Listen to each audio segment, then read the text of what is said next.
Alright. Should be live on YouTube now. So I'm live on both YouTube and TikTok. Let me just check to make sure everything's running right. Yep. Not too bad.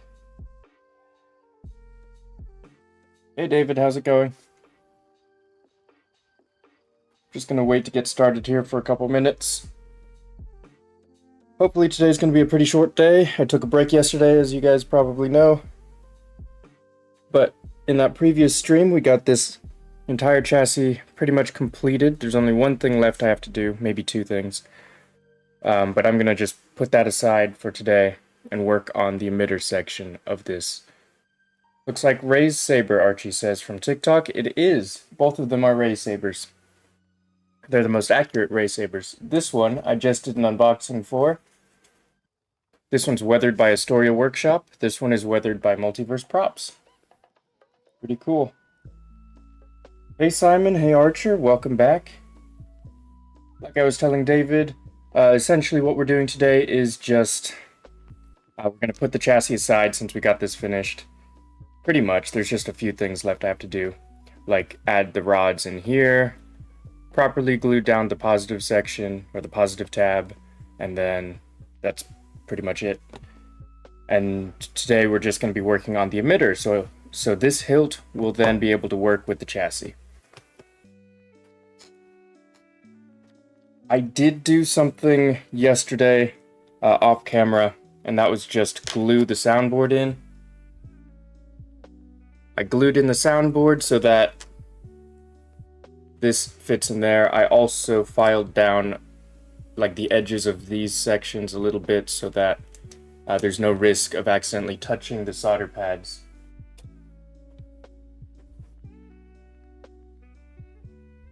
So yeah, that's what I did yesterday. Not too much, but... Oh, yeah, I also did this. So, good thing this is recording so anyone can look at it.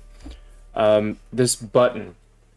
Originally, when I bought this button, I had looked at Gothry Designs button, whatever, and I bought the height that it recommended. I'm not sure if I got the wrong one or put the wrong one in there, or maybe he just recommends the wrong one, but it was a bit taller. So this button was a bit too tall. So when I tried putting it inside of this hilt, we'll just use this one as an example.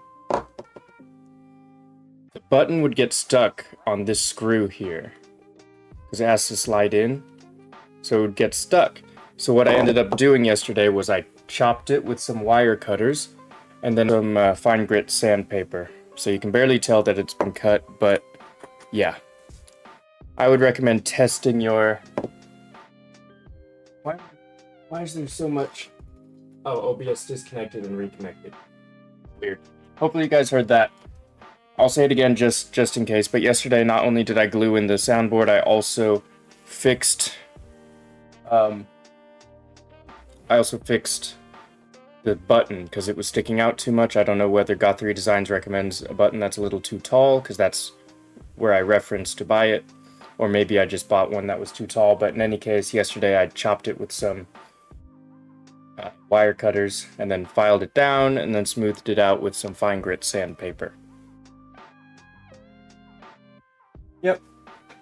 We just double check to make sure the stream's working.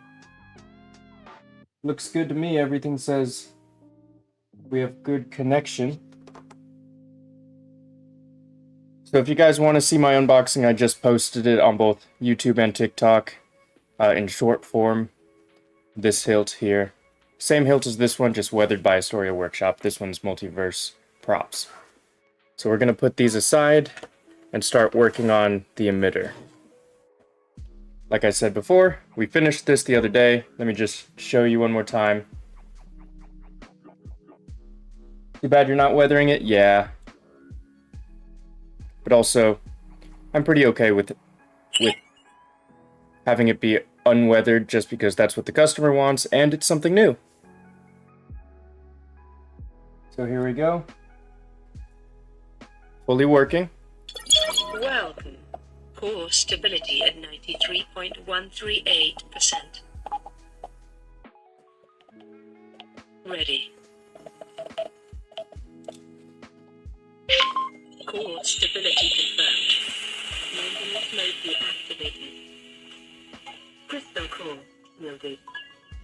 Goodbye. So we got that finished the other day. So we're gonna put that off to the side here. Turn it off.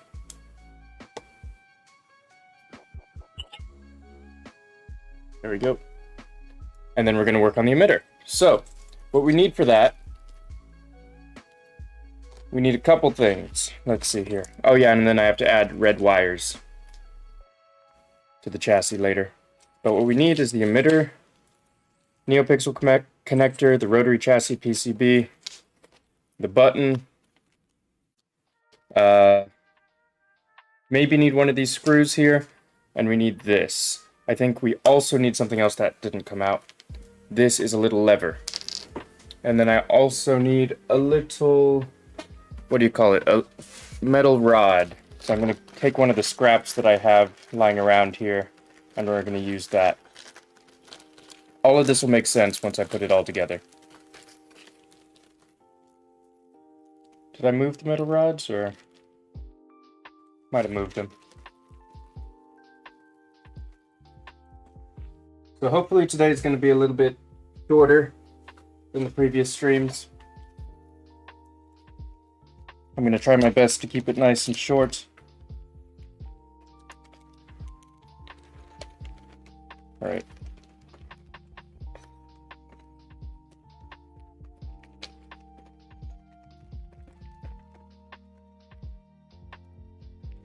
I have a whole bag of rod scraps and stuff, as you can see here.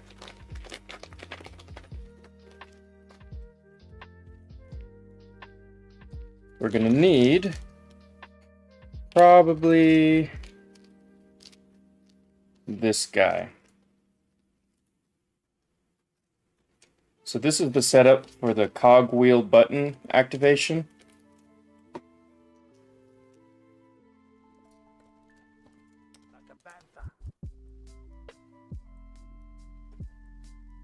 Yep, this will work just fine.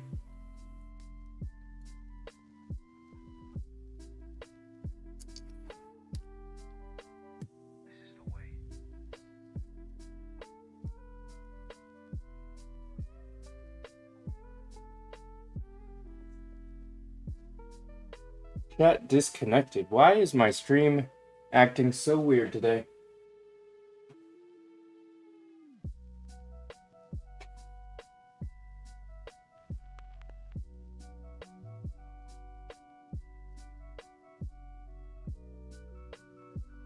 My connection is acting all weird on YouTube. See if I can fix that real quick.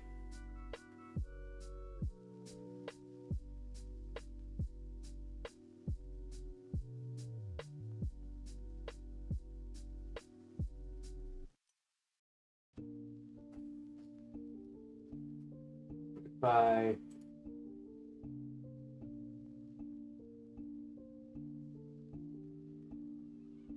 I don't know.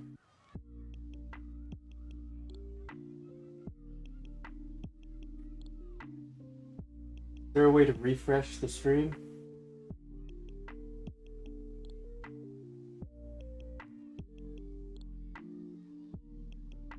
Alright, can anyone see what's happening on YouTube? Well, I wouldn't get any feedback because my YouTube's disconnected. Or my chat. Let me see if I can find it.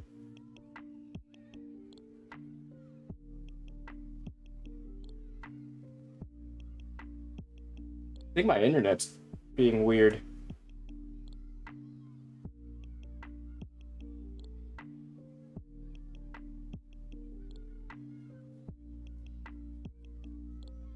What the heck? What terrible timing.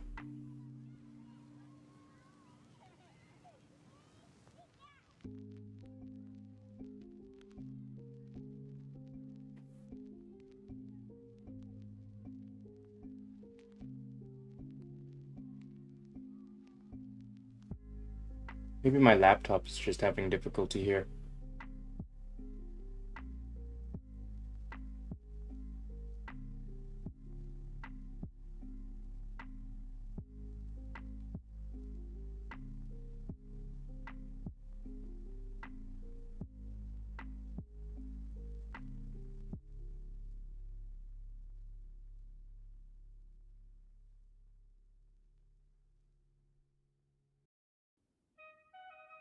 Wish I could see. I wish I could see my comments on OBS. I probably can, but I don't remember how to do that. I'm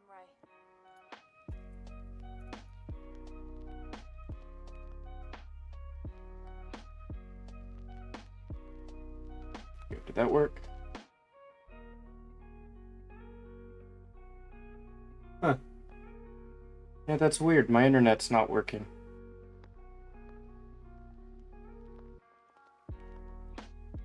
Well, anyone who's here, I'm gonna be troubleshooting for a little bit.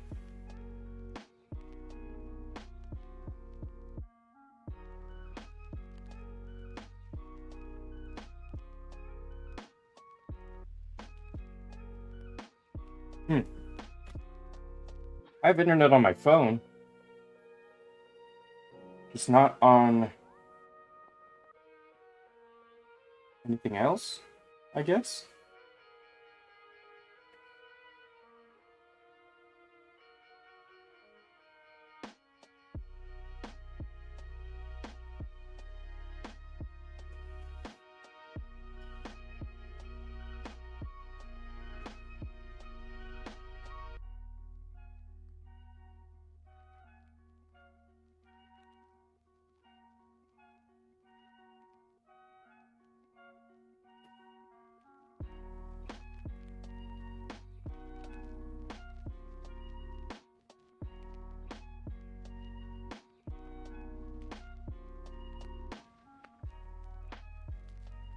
It says I have 5 viewers. I don't know why my PC's connected.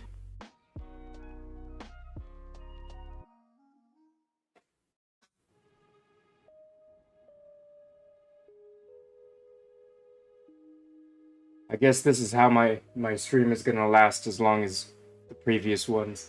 Technical difficulties.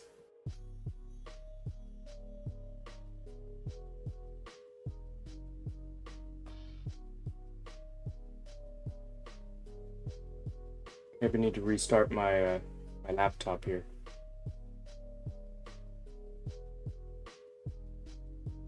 Let's hope that works.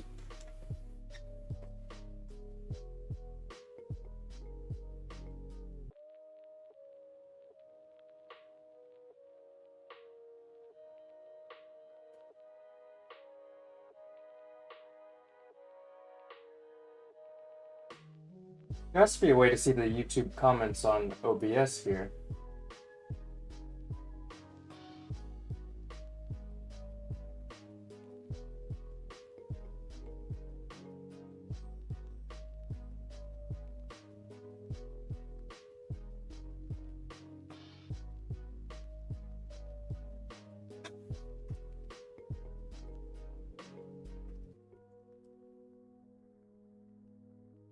Apologies for the technical difficulties, guys. I want to be able to read the chats and whatever else.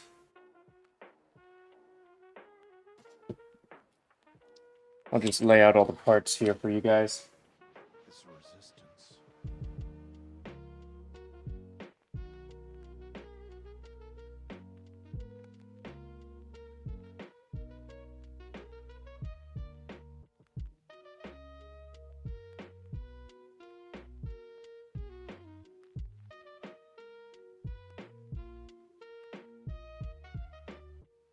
Almost there. I just restart my laptop.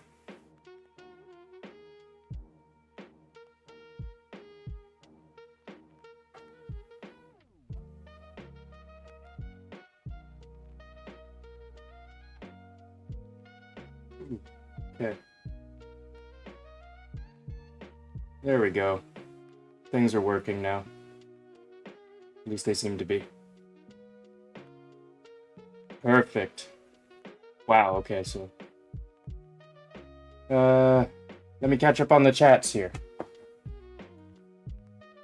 Hi guys, sorry. I'm back. I guess I'll answer the questions once people come back.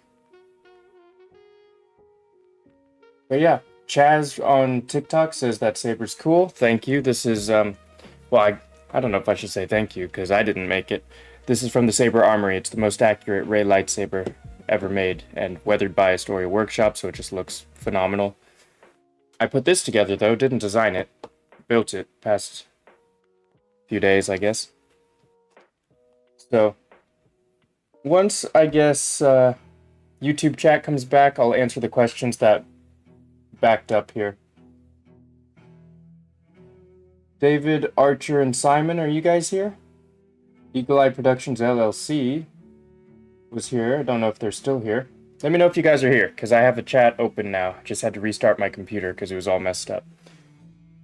Alright, cool. David's here, Simon's here. Alright, so Simon, your question earlier was, are you using a 30mm speaker? No, I want to. I've never used one before. This is a 24mm speaker. Sabine Wren. You know what? I did. You know what? Let me grab that and show you.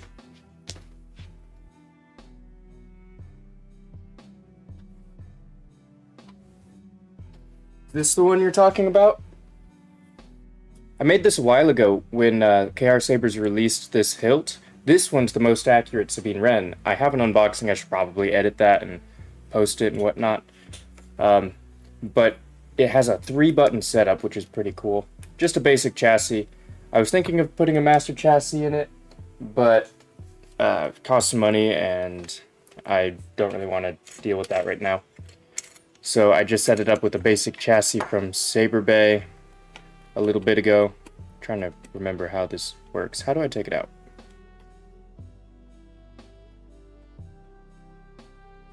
I do not remember. There we go. Okay.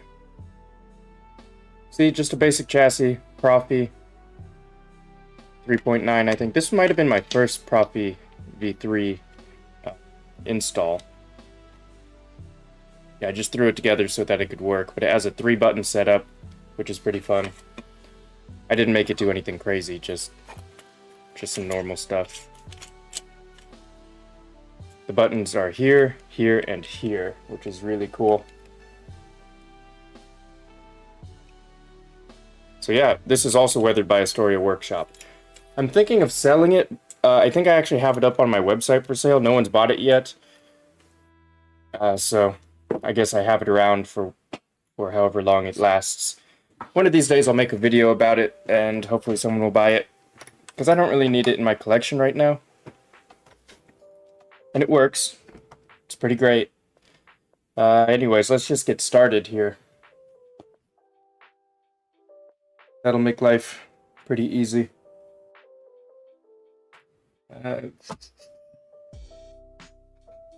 Yeah, so we have to work on this button.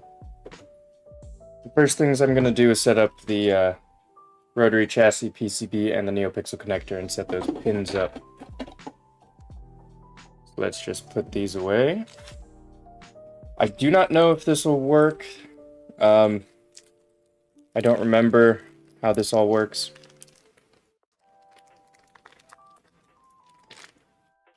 This is using the new stock V4 pixel connector, which is really nice, just visually.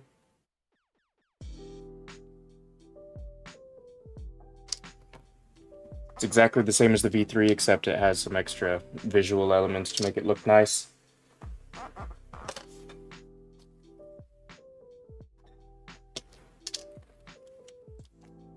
We'll deal with that one later. For now, we'll do the NeoPixel connector. We don't need to set up anything fancy on here. Just has the single data setup.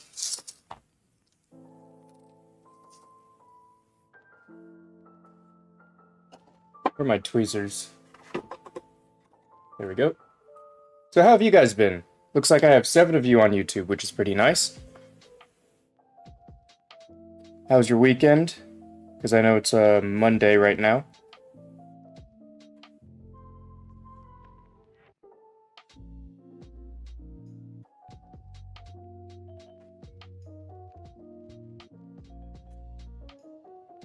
My weekend was, Saturday was a lot of work. Like 7.5 hour stream or something to build the lightsaber, get it done. Sunday I took a break. Just hung out. Honestly, I think it was nicer to work on things than to just hang out and do nothing.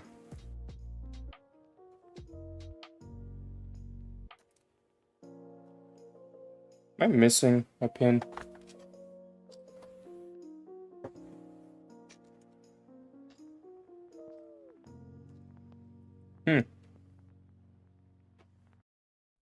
Guess I should have kept track of it a bit more. Hopefully the stream is still working. Looks like we lost a few viewers. By the end of it, will it glow? Yes, absolutely. And if you want to see Brendan on TikTok, if you want to see what we ended up with after a few days of building, here we go. Welcome. Core stability at 93.138%. Ready. Core stability confirmed. Sorry about the volume. Activated. Crystal core shielded. Goodbye. Yeah, so that's what we spent the past few streams working on. But today we're working on getting it to work inside of the hilt itself. So this section we're working on will all go in here and make it all work. But it looks like I might be missing a pin. No big deal, because luckily for me, I have a bunch of extra pins, or a few extra pins, just lying around doing nothing. Have I built Count Dooku's lightsaber? Not yet. I actually have one that I've been wanting to install for a couple years now. And I have all the parts for it, it's just I haven't gotten around to actually installing it. Maybe I should. My whole problem is I don't want to keep adding, like... Oh wait, this isn't plugged in, because of my video from earlier. My problem is I don't want to keep adding backlog of work. Or I don't want to add more footage that I have to edit, because I have a huge backlog already that I am not editing. Anakin's Episode 2 lightsaber. Yes, I built a couple of those. There's a pin under the saber? Well, this one is a, this one's just a metal rod. It's not a spring pin, if that's what you were looking at. But yeah, this is going to be a little, like, stopper that's going to sit in here. But unfortunately not the pin for the NeoPixel connector. But I have a bunch of them anyway, so it doesn't really matter. AJ, hey, how's it going? Welcome to my stream. I think this is the first time you've tuned into it. I don't stream like ever, but I decided to stream the Rey Master Chassis build. This is like the 5th one I've done so far. Nice and clean, not weathered as per the customer's orders. And in Astoria Workshop weathered Rey, which is amazing. First time seeing it in person, and it is beautiful.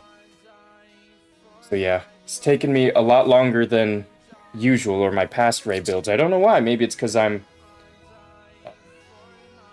I'm streaming or something, or I haven't installed in a while, or installed a Rey Saber in a while, but in any case, we got here after much longer than I wanted. But we're just working on the emitter section. Oh, you're usually too late to make it live? Yeah, well, I'm glad you're here. It's exciting having people here and just, you know, people I could chat to. I saw you were hanging out with, like, solo sabers and a lot again. That must have been fun.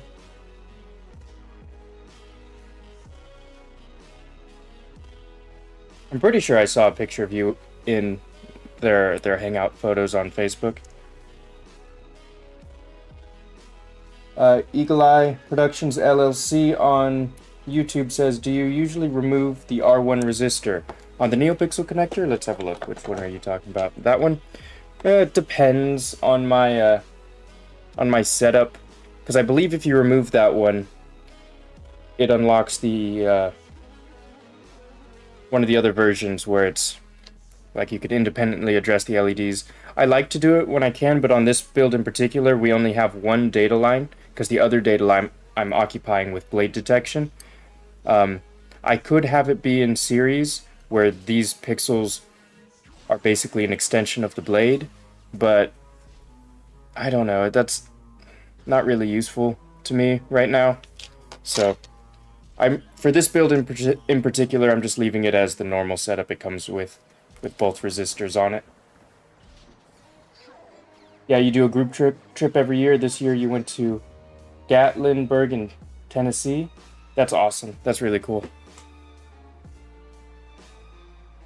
Do you have to wire things differently for blade detect? Yeah, you do a little bit. And I learned this during one of my Rey builds, because normally what I do is I just have well, with Profi it's super easy. You have one wire going from the blade detection pin to like one pin pad or whatever on the Profi, and then you just do the config a little differently.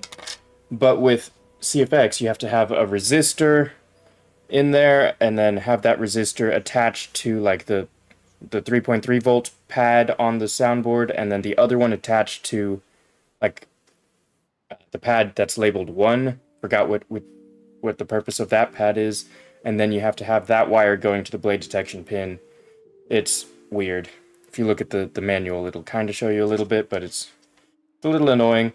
But I learned that when you set up whatever you connect the blade detection pin to, it has to be directly connected to the negative. So for instance, on the bottom of the rotary chassis PCB, which is what's going to connect to the top of this guy, I'm setting up the blade detection pin to the data 2 pad on the rotary chassis PCB, and then on this one that it connects to, I'm connecting the data 2 pad to the negative. So that way it completes the circuit. For whatever reason, on my Rey Saber, my original one, I didn't have to do that, but on my future ones, I think the second one I ever did, I had an issue with it, and then that's what I figured out was wrong with it. So, yeah, it always needs to make that kind of connection.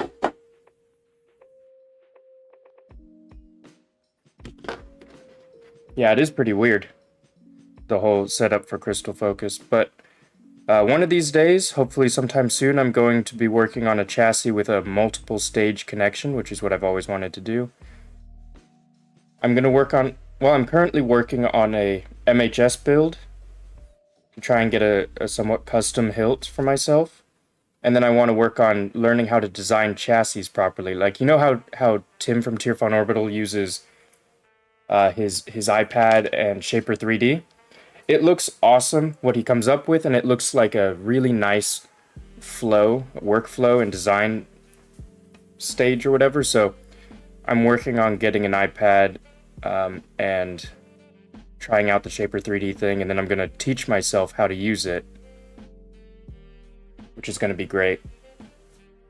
And then I'm going to just constantly be practicing designing my own chassis. Because what I want to do is I want to make like a multiple stage chassis thing. So I make use of blade detection, but I use it as a way to detect what sort of parts are on the hilt. So similar to how Savvy's Workshop, you can kind of have the outer coverings swap. I want to have an MHS build that has each part wired up so that when I connect each part, it makes connecting sounds, and it might swap to a different sound font or something, so that when I attach the pommel to it, it makes a sound. Attach a new emitter to it, it makes a sound. A new switch section, it makes a sound. That'd be great. It was a lot of work, but that's what I'd like to do eventually. It's probably going to take me a few years at my slow pace. But that's my plan. And then I should be able to do that with either Profi or CFX, but I think CFX might work a little better on that. I have no idea. I know with Blade ID on Profi, I should be able to get it all worked out like that. I just have to set up the resistances in the config, which I've never done before, but should be pretty straightforward. Anyways, that was a pretty big rant there. It's cool to watch how he does everything. You've watched him and Jeremy do them. Yeah. Oh my goodness. They make such beautiful chassis. I want to be able to do that. Especially because they can work with metal now, so they probably go to a website and have them printed. I want to do that for sure. And I don't know if you've seen, but I'm forgetting his name, but he's the guy who did... What is it? The Solos Hold... Kanan Jarrus hilt. I don't know if you saw, but he had it magnetic where you can remove sort of the grip plate and you look at the inside and it has a crystal, it has, you know, a metal chassis, etc. And he sort of carved it. But what he does with his builds is he basically designs a basic plastic center and then he might CNC or maybe he 3D prints, I think he 3D prints a shell over it or like a covering. I think I saw Solo Sabers did that once or twice. But a plastic middle and then a metal shell. That sounded like a really simple and elegant solution to getting a nice metal looking chassis. So I might try that at first before trying to venture into the crazy intricate tube wire slot details that, you know, I see that those two have gotten into, but yeah, those guys are an inspiration.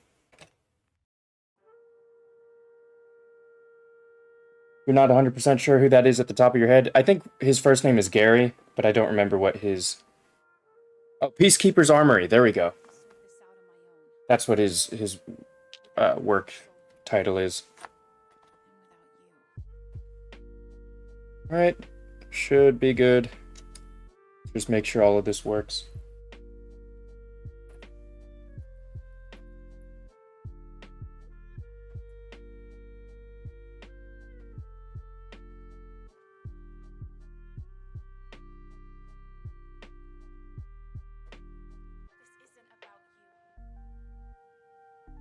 Yeah, you've heard of him? Yeah, I've seen him do a few things and they look great. But I thought that was such a brilliant solution to make a nice chassis in a fairly simple way. I say simple, but it's probably still complicated. Alright, so which one of these is causing my issue? You're causing an issue. You need to be more straight. My blade detection pin is a bit crooked.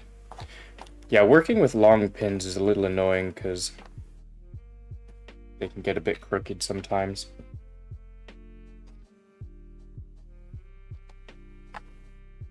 Anyways, I hope you've been doing well, AJ. I know it's been a while. I want to thank you again for helping my now fiance. I don't know if she was my fiance at the time, but helping both of us get to Disney World with your tickets there. That really helped out. Again, if you ever need anything, if you need an install or whatever, I'll do it for free.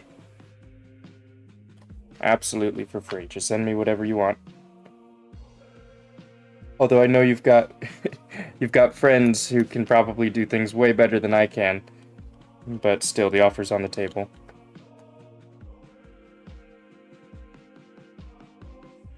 There we go. Hopefully that's straight now. I hope I can head to Florida somewhat soon, but I'm kind of busy doing a lot of things at the moment.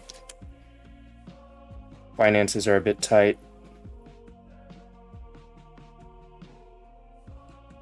But it was super cool to get over there. There we go.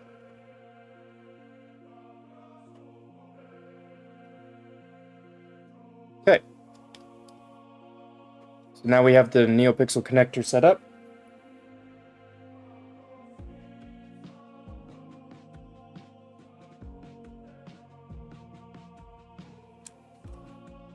Yeah, that would be a pretty cool collection, having a collection of installs done by all your friends and stuff.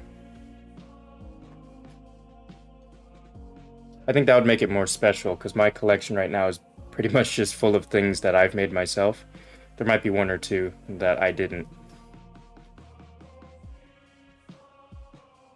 But yeah, I always like lightsabers that are installed by other people a little more than I like the ones I install. Not because the ones I install are bad, but because, I don't know, it's kind of nice having that separation between your work and someone else's. Okay. Have I built Darth Vader's lightsaber? I have. I've done that a couple times, I think. Maybe twice. You should be able to find one or two of them on my YouTube channel or TikTok. Because I do make build videos when I can. Or at least build logs.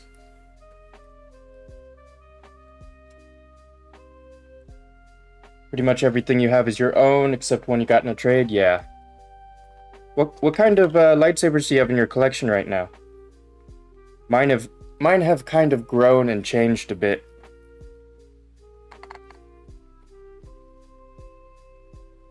And then they kind of cycle in and out of my collection sometimes, depending on if I need to sell them or not.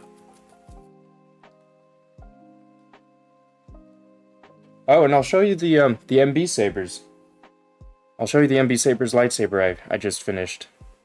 I say just finished, but honestly, that was probably 6 months ago or something at this point. Time is flying super fast. Like, what are your top 5, to keep it simple, because you might have a lot of lightsabers there. What are your top 5 lightsabers you have in your collection? And that question goes out to everybody. Let me know what your top lightsabers in your current collection are, or if you don't have a lightsaber, let me know what your dream lightsaber is. And then I'll try and react to each one of them as I see them. KR Desert Wanderer, nice. Saber Bay Geonobi, nice. Shadowfoil V2 with the crystal. Oh, I love that one. Yeah, the Shadowfoil V2 is awesome. I've done that once. I think I just posted a build video. My latest build video on YouTube is it's the V1, not the V2. But yeah, the V2 would be amazing. That one's beautiful as well. I need a V2 in my collection, just any V2, not necessarily the Shadowfoil one. Jeremy's Coda Saber, yeah, that one's pretty cool. I'm just starting to branch off a little bit into the non-canon hilts, because my passion is canon hilts, trying to get the most accurate ones. I want to get all the canon hilts with master chassis or similar in them in my collection eventually. It's going to take many years, but something fun to aspire to. But I am branching off into the custom realm.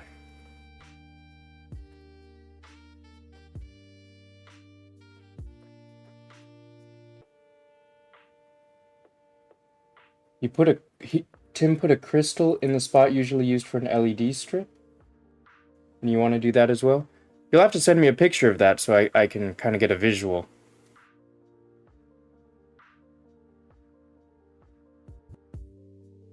Aiden says that mine has got to be the Qui-Gon Jinn. Nice. Yeah, Qui-Gon's lightsaber is really nice. I really like the way that it feels in hand. It's just so elegant and easy to hold, unlike some of these things that have elements just jutting out. All right. Man, this is why this build is taking forever, is because I'm live streaming. And the couple mistakes I've made along the way. Unusual mistakes, but yeah, live streaming definitely slows down my process, but it's fun. Oh no, it's Da5. Says, I just built my first one, Saber Base Sentry. Nice. Thanks for sending you in the right direction. Yeah, no problem. Jim, I'm not going to respond to that. You're weird. But thanks for tuning into the live. But to go back to the previous one, thanks for sending me in the right direction, of course. Yeah, I try my best to just help anyone who asks questions. Because that is honestly my favorite part of lightsabers, is I like helping people who ask for help. And if I have the answers, or if I can point you in the right direction, I will do so. Because that just makes me happy. Let's see here. What am I doing? I gotta attach the wires. I don't need to be stingy with my wires this time, which is great.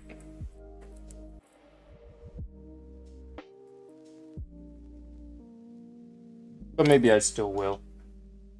Just to be consistent with the rest of the build, let's use some 32 gauge wire here. So we need data. We don't need the blade detection. Positive and negative, alright. Pretty easy, just 3 of them.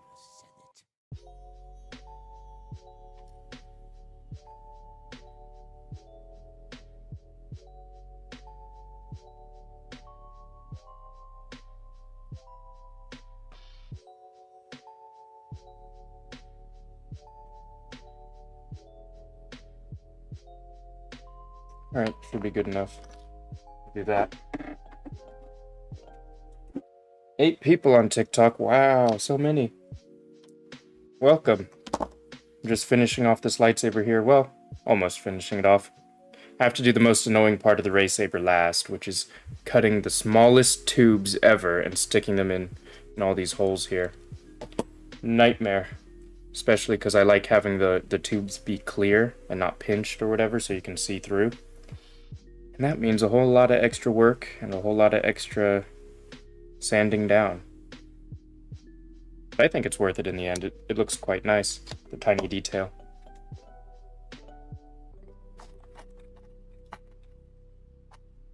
What am I doing here? I guess I'll just let it sit on top. Do I usually remove the R1 resistor? You know what's funny is I actually got that question on my YouTube. It really depends on what I want to do with the build. I only remove it if I want to have it either in series or independent, the LEDs on the pixel. For this one in particular, there's no reason to have it be in series or independent. I can't do it independent because I'm using up the second data on my rotary PCB for the blade detection. I could do it in series, but I don't really want to, just because I never really use it. It's not super useful unless you want to have some fancy things going on. I guess I could just because. Let me think. With Profi, it's pretty easy. CFX, it's... How would I set that up?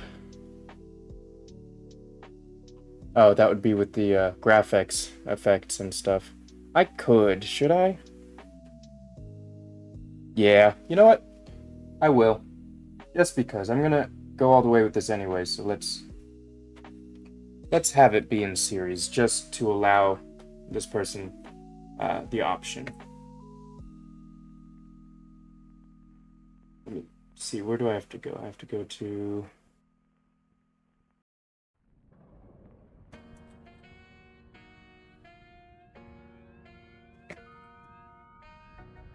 Okay, NeoPixel manual, so I can look at my...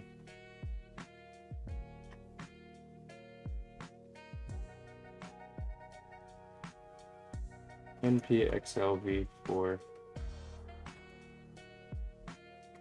Why am I doing it on my laptop? I have it, like, saved on my phone. There we go. Just looking up the manual, the different connectors, which one is in series. Option 3, you remove it and then connect those. Sure, let's do it. Why not?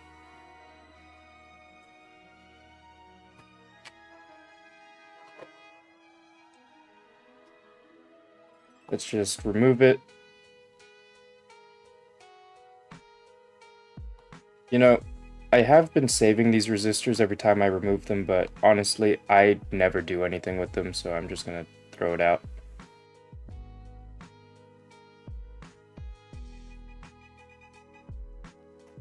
There you go, you guys. Removed the R1 resistor. And then you connect these two guys for series. There you go. Let's have a look. Yep, perfect. There you go.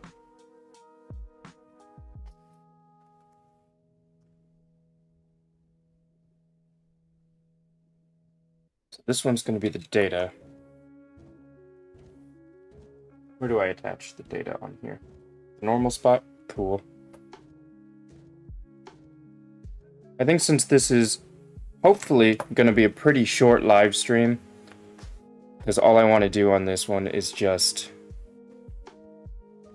set up this thing, put it in the hilt, make sure it all works together. I do not want to subject you guys to the short tube chopping, because that's just going to take ages. If you really want to see it, you can, and maybe, well, maybe I will do a live stream showing it to you, but trust me, it is just tedious work, hurts the fingers. Not your fingers, just my fingers. But it's not a pleasant task. Okay, so we've got data. And then we gotta get the 22 gauge positive and negative.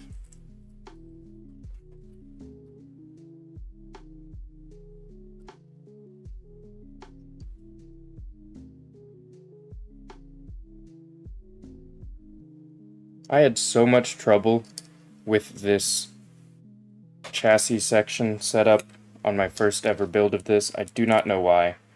Took me like days of sanding things because the button wouldn't get pressed at the proper height. The emitter pedals wouldn't open all the way. Things were not being pressed smoothly. Absolute nightmare. Because there is a difference between the earlier hilts that from the Saber Armory that were made and the later ones. The later ones are much better. These screws are short instead of being too long, which is why he had replacements, etc. So on the newer versions, those are better. Those are shorter, so it'll actually let the chassis in. And then, let's see, I think the emitter pedals open a little easier. And then the button press is a little easier too. I do not know what changed. Or maybe my first one was just that horrendous, but I'm pretty sure I've had the same experience with a similar early Rey hilt.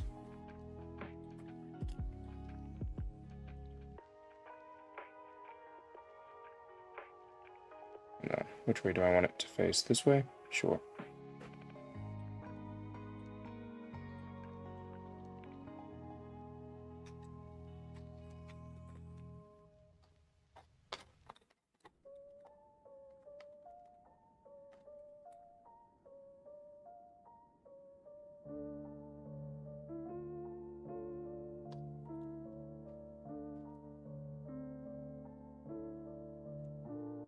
There we go. Seems I make a lot of Rey hilts. Yeah. Well, I've actually made 5 of them now. This is the 5th one. What's going on here? Just so happens that people like them. And I agree, it's probably one of the best ones that I've ever made. The Goth3 Designs chassis is beautiful. I'm very proud of all of my additions to it, like the pixel accent rings, but more importantly, the section underneath the crystal. Because I have a strip underneath the pixel going up and down. And then I have pixels back there, and then just adding the features like force activation, which I can set up to do some really fun things now. There's a new thing I can do.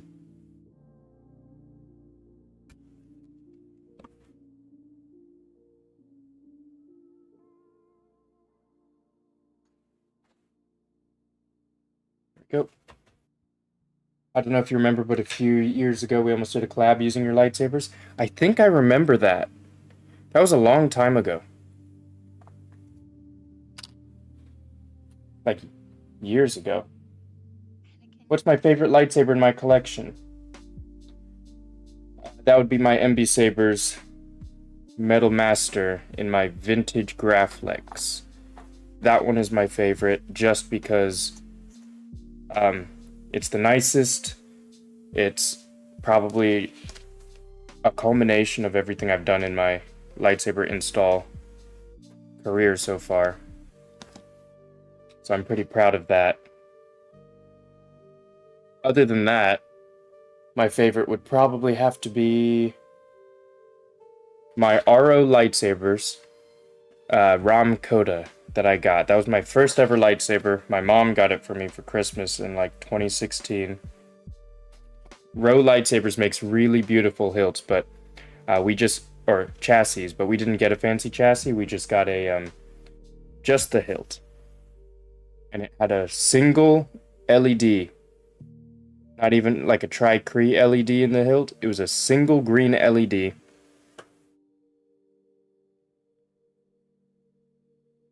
And then I got it upgraded to NeoPixel. Right now it's not working, but I'm going to fix it up and reinstall it, design my own chassis for it. Alright, that took longer than it should have. But here we go. Ow. You'd still love to do a collab? Feel free to send me a message again. I can't remember exactly. It says photography there, so I think you wanted to take some photos with lightsabers and stuff. Might be cool. I do need a new profile picture. But yeah, we'll see. Just send me a message and I'll think about it. Might take me a little bit to get to it, but that would be something that could be fun. I've never done a lightsaber photo shoot before. If that was you. Because I do remember that.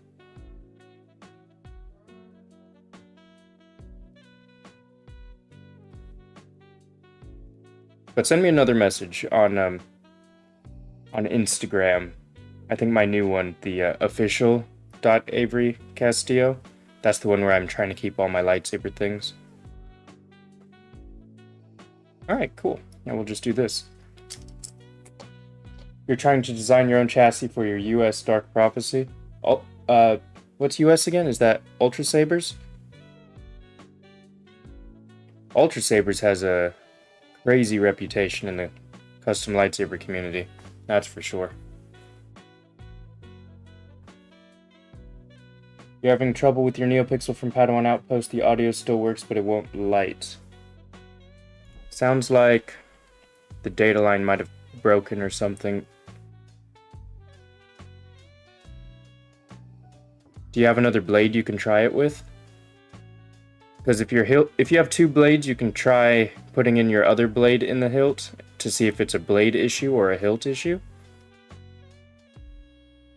I'm guessing it's probably a hilt issue. Something inside's messed up.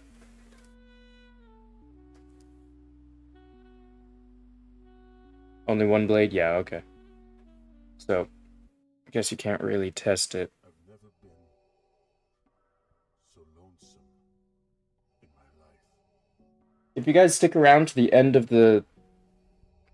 You're gonna email the company? Yeah, that's the best thing to do. Email the company. I hear Padawan Outpost, is that what it's called? Yeah, Padawan Outpost. I hear that they're good, but I can't say for sure because I've never personally interacted with them before. But I feel like I read somewhere that they're good people to interact with, but can't say. But that's always the best bet, is to talk to them. Till I'm able to be with you again.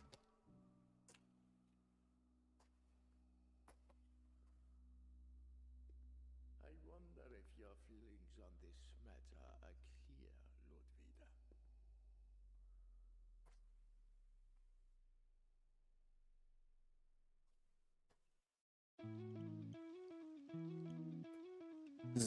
Z-I-I? That's like the Wii, but with a Z.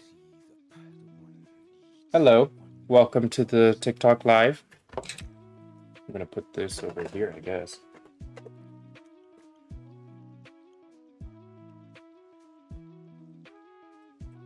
Okay. So this goes in here like that. I'll glue it down later. I can attach the rotary PCB. So let's go ahead and do that. You're awesome ×2. Thank you. You guys are pretty awesome for watching my live streams. And any of my content. I'm only really proud of the content that I've made that's like the specifically shorts related content. I'm not quite proud of my lightsaber build videos or my build logs. I am proud of my long tutorial, even though the audio is not great and it could be organized better. I like that one, especially because it's helped a lot of people, at least not be too intimidated by lightsabers. But I would like to improve my build videos somehow, but I'm not the best at editing. I do want to improve that, but also I'm pretty slow at editing, so it takes forever. But yeah, I like my shorts content. I'm pretty good at making those. But thank you guys for watching them.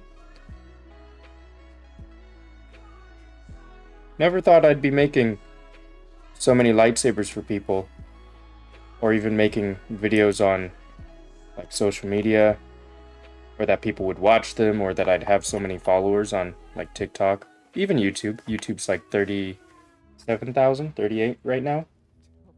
Not that it matters too much, because not a lot of people watch on YouTube. But it's still really nice. Never thought I'd get to this point. I just wanted to share my cool lightsabers because I didn't know if anyone had seen them or anyone similar. So I started posting. If you guys check out my early TikTok, which would be super hard, it's like over 1,000 videos ago, I posted about pretty much everything I did. Stunt performing training, calisthenics training, occasional guitar stuff, building a salmon ladder. What else? Any prop related things that I just happen to have. And then I started showing my lightsabers. I started doing like, I had them all lying on my table or something. I decided to turn them all on in a video, and that did pretty well, so I continued doing that for a little bit. And then I compared them to Disney lightsabers pretty early on. That got pretty popular. Then I started seeing a bunch of people doing them, which was pretty cool.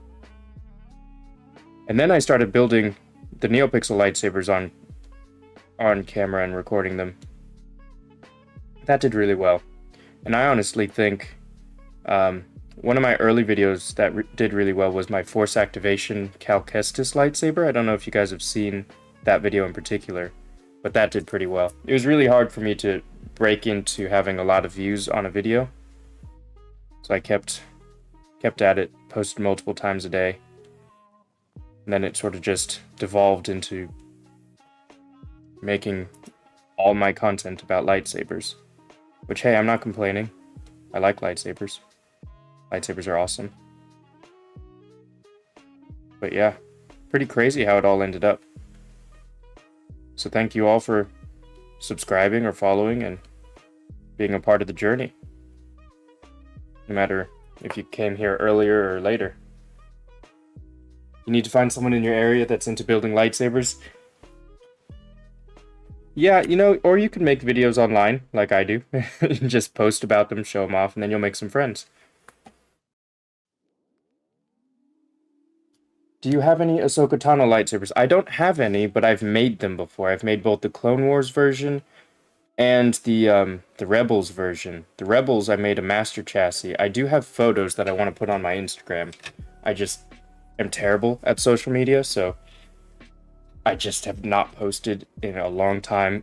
It's a lot of work trying to find all the right photos, put them all in one post, and then type all the description. It's not something that is very exciting for me. But I do have pictures of them. I have a video on YouTube you can check out where I show off the finished product, and then I will eventually have a build log of them. Okay, so ground for the button, yes. Ground for the button. Button 1. And then we have the data. And button 2. So now, button 2, I need to connect to a negative, which is probably that one. So what I'll do is I'm going to take a resistor. You could also do a wire, but a resistor is nice. Do I build and sell sabers yourself? Pretty much. I do installs and commission work. So I install hilts that people have made with electronics and chassis. And then a lot of the times I use chassis other people have designed. Sometimes I use ones I've designed, but I can only design basic ones for now. I'm going to be working on designing more fancy ones.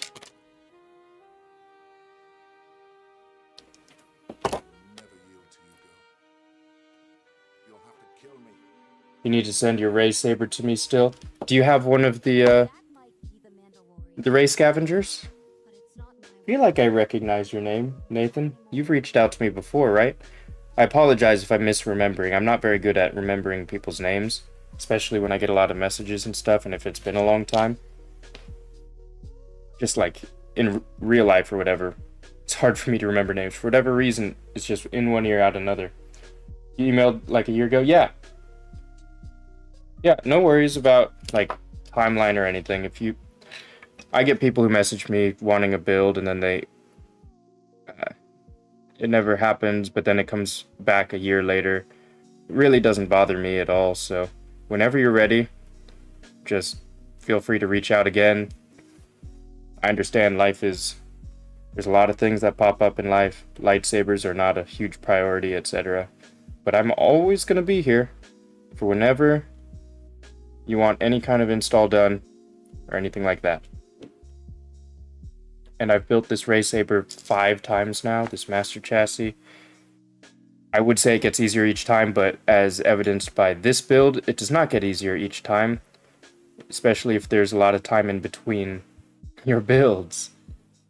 You'll forget things, you'll still make mistakes, etc. But I've gotten much better at handling those mistakes, because it used to be devastating. I'd make a mistake, and I'm like, oh my god, this whole thing is horrible, it's falling apart, what on earth do I do, etc. But when mistakes come up, you just solve them, because pretty much everything is solvable somehow or another.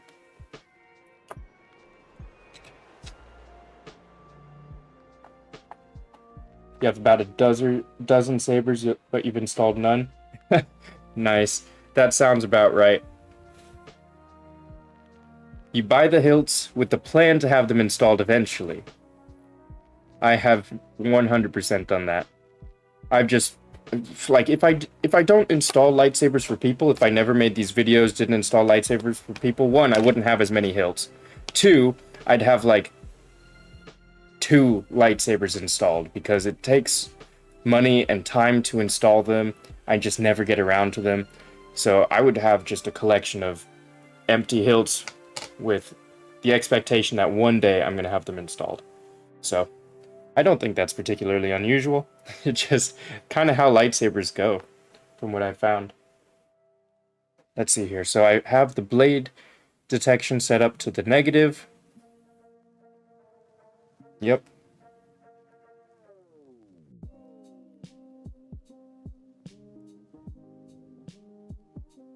Yep. It's kind of weird. But the negative is for sure connected to the blade detection pin that I'm using. Ground, etc. What I might do next is set up the button. So let's do that. The Rey is one of the ones you want done right? Yeah. And did you want the Master Chassis installed in it? I assume so, just because that seems to be my specialty. I make the Rey Master Chassis, and that's why people come to me, but I also do other installs, of course. No? Okay, yeah. So you want one of the less complicated ones, which is always nice. I actually really appreciate working on non-Master Chassis lightsabers, because it can sort of suck the life out of you sometimes if things are so complicated, you're working with all black wires. It'll be really nice working on a non-Master Chassis Rey Saber. I've never done that, so it's going to be really nice. But once it's working, it's going to be awesome, because you still have the world's best Rey lightsaber with that amazing emitter pedal opening mechanism. So cool. Let's see here. What am I doing? Ah, yes, I know what I'm doing.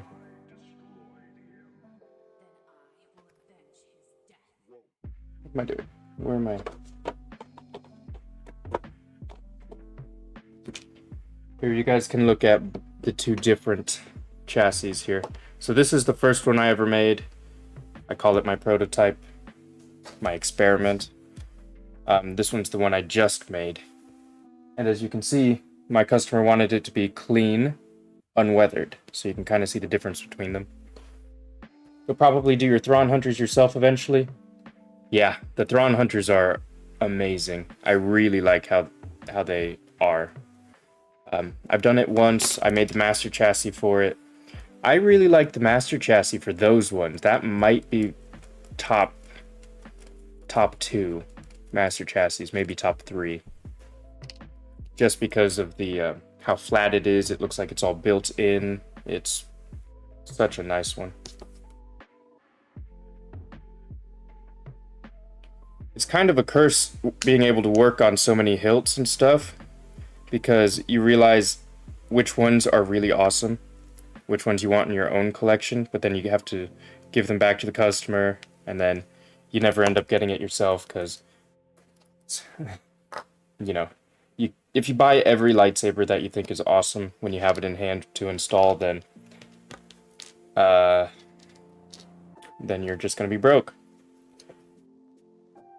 Unless you're this one guy, he goes by the Saber Museum on Instagram, or David, I think David Q or something, Kiu. Can't remember his last name, but he seems to have infinite money. He has like all of the best lightsabers, all the most expensive lightsabers and chassis ever made. He just has them in his collection. It's amazing. One of the best collections ever.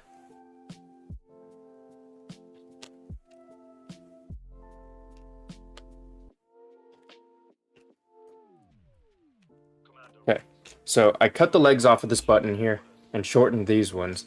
This button is going to sit in here, kind of like that. There you go. And then we're going to have that glued in.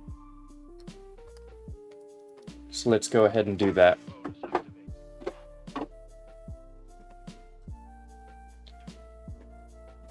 Trying to give you guys something to look at is taking away from my workspace.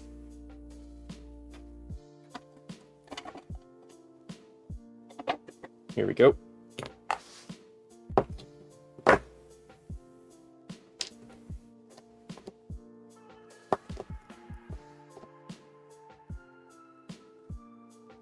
Let's just do that.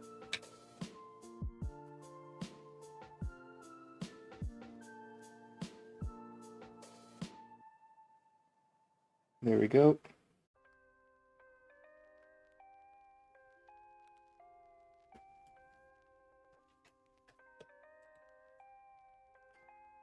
And then what wires am I going to need? I could do 30 gauge, I could do 32 gauge. 32, I guess. Why not? I've been doing it for all of them. 32 for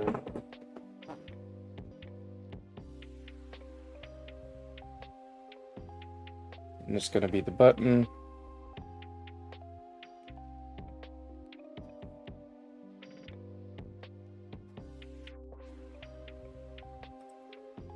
Just trying to measure it to get the right height here, or the right length.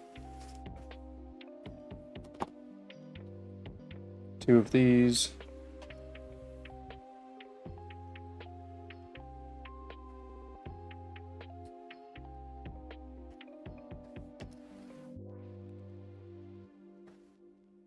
And that should hopefully be all the wires I need.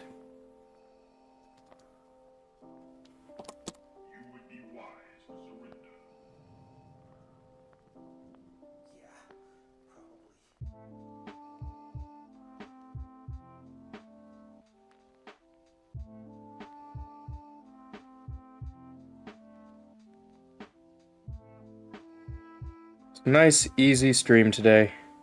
Not going to be stressful. Working on these master chassis can be super stressful because if anything goes wrong, you've just got a mountain of work ahead of you. But we got through the hardest part.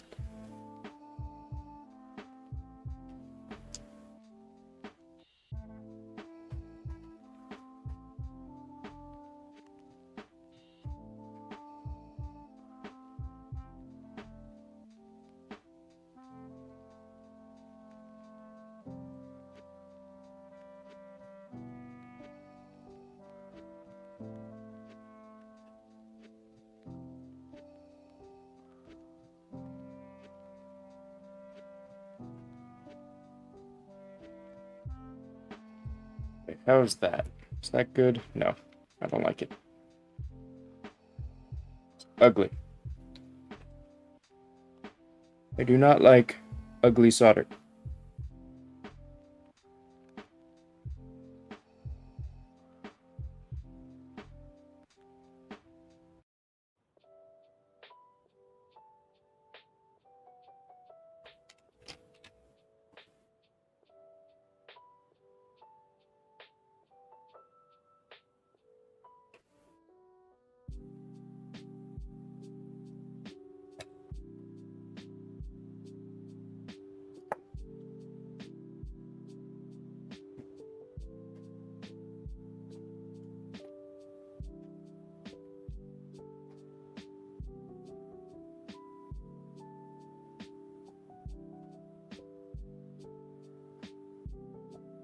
Okay, good enough.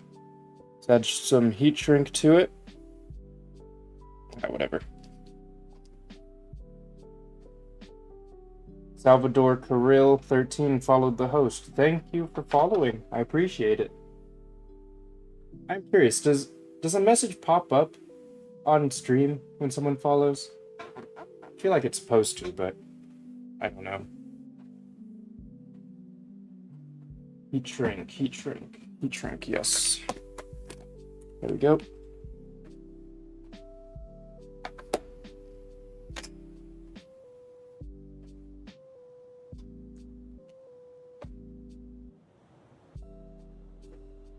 Hopefully these are long enough.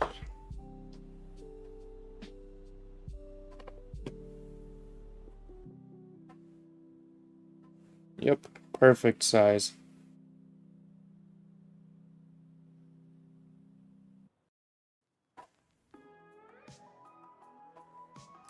Perfect. Great. Now we shrink them. Bob on YouTube says, never seen a message pop up for that. Oh yeah, I think it's just for TikTok. I don't think I set anything up like that on YouTube. Not that I really set it up on TikTok either, it's just something that is a pre-existing thing.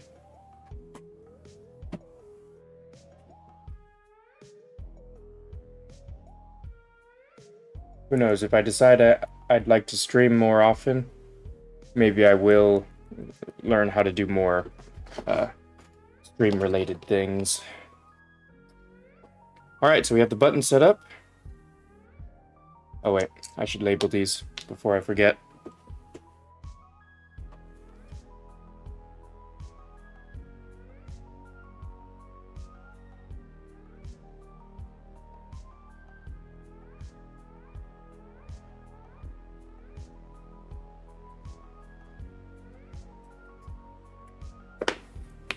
Do I need any more heat shrink? No, let's put it away.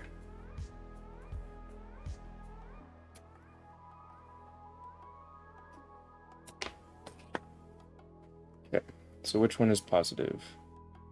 You are positive, so we're going to... There we go. You are negative. Frank White has followed the host. Thanks for following. I appreciate it.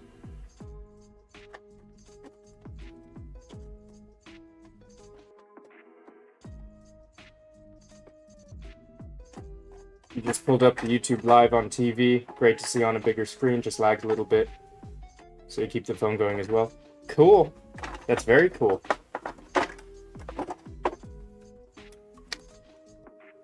It's always fun to watch people you watch on YouTube on a bigger screen, because normally you're watching it on a phone or a smaller screen. Positive, and then this one's a negative. Negative. Positive, negative, and then data.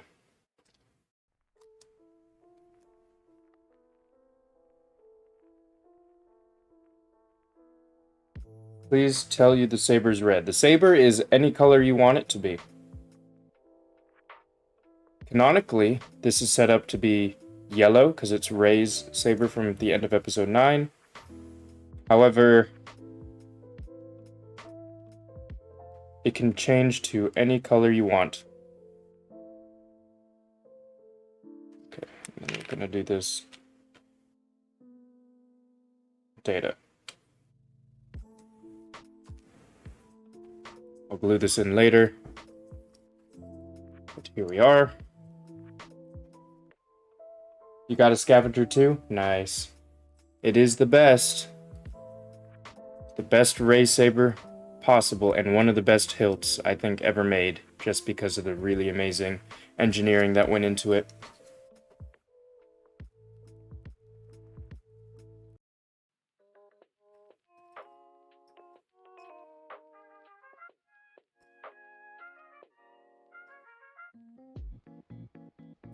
Alright, come on.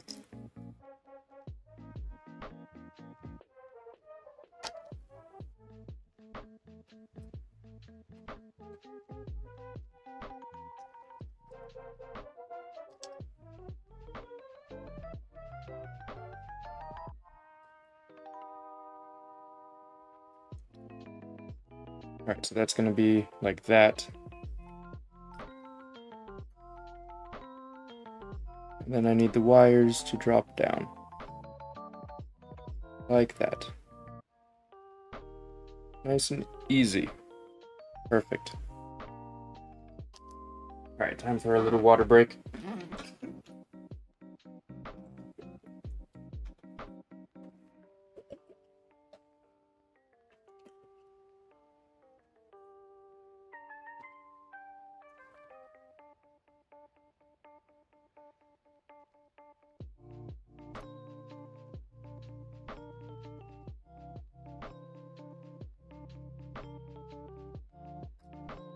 Let's add some glue here.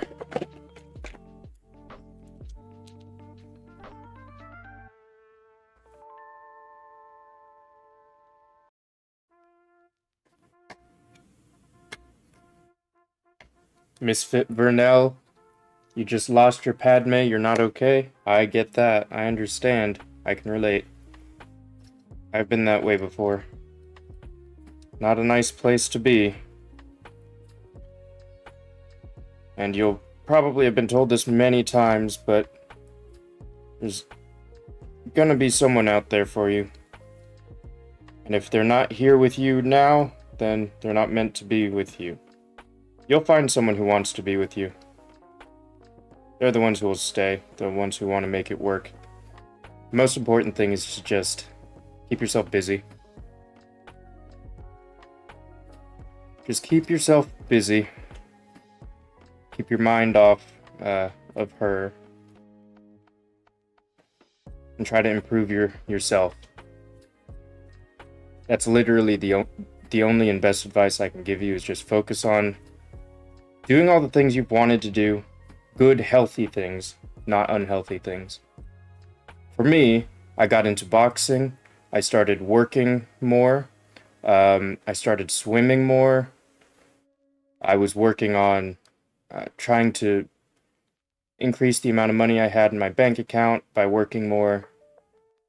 Basically, I tried to tackle it from multiple avenues. One, I wanted my bank account to be better. Two, I was going to school to try and improve my mind, and then going to the boxing gym for my physical fitness as well as mental health, I guess. That's very useful. Swimming also was kind of like a meditative practice. Just keep yourself busy in a healthy way, and that's it. It's going to take a lot of time, but you'll feel better after a while. Because that's just the nature of human minds, I guess, is you work on just moving forward and everything in your past kind of just gets diluted. It's not like these things they're not going to disappear, etc. Everything just gets a little bit more diluted. So all the pain you feel will get diluted over time. And obviously the more you can add to your own life in your future and in your present sense, work on stuff in the present to increase your stuff in the future, your life is just going to outweigh, like all the positives you're adding to your life is going to outweigh the negatives, etc. And then all the negatives will get diluted and the positives will increase. Essentially, just keep yourself busy, focus on doing healthy things for yourself, and keep doing that. Ideally forever, but for as long as you need. That's all you need. Because there's nothing magical to just make pain disappear. Just time and hard work, active effort. Okay, we have our button in place.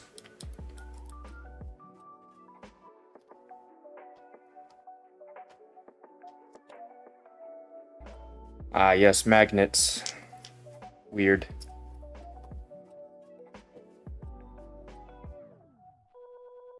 So if I remember correctly, I actually need another rod.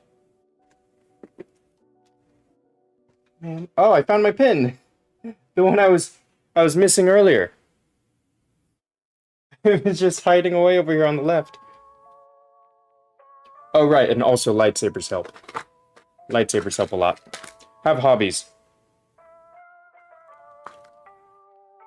Lightsabers help because you're constantly trying to improve yourself, work on positive things, creating a cool lightsaber, and then you'll challenge yourself, because challenges are really good for the mind.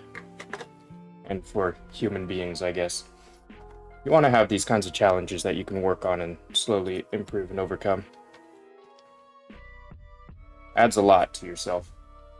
Let's see, what am I looking for? Rod. That's what I'm looking for.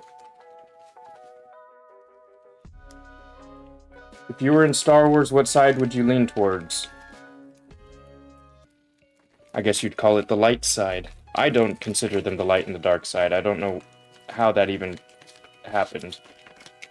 I consider Star Wars to be more like the dark side is a corruption of the Force, which is what it's supposed to be, not necessarily a light side or a dark side, like two halves. I know it's kind of turned into that over time, but I like to look at it as you have the Force, which is just nature and natural stuff, how all living things are, you know, everything that binds together and the glue of the universe, or whatever you call it. It's not necessarily a good or evil thing. It just is what it is, and the dark side is a corruption of that.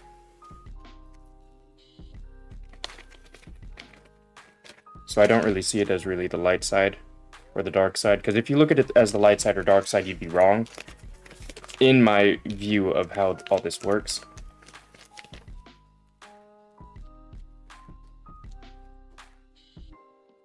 Who knows, maybe that's why the Jedi were falling and their stuff was all incorrect eventually, because maybe they were looking at it like the light side and the dark side, two halves, etc., when they really should just be looking at it where the Force is what it is. It is the nature of being and the universe and whatnot. You kind of have to respect it for what it is and not use it for evil purposes. And also think you're not using it for good purposes, because it's not a force for either side.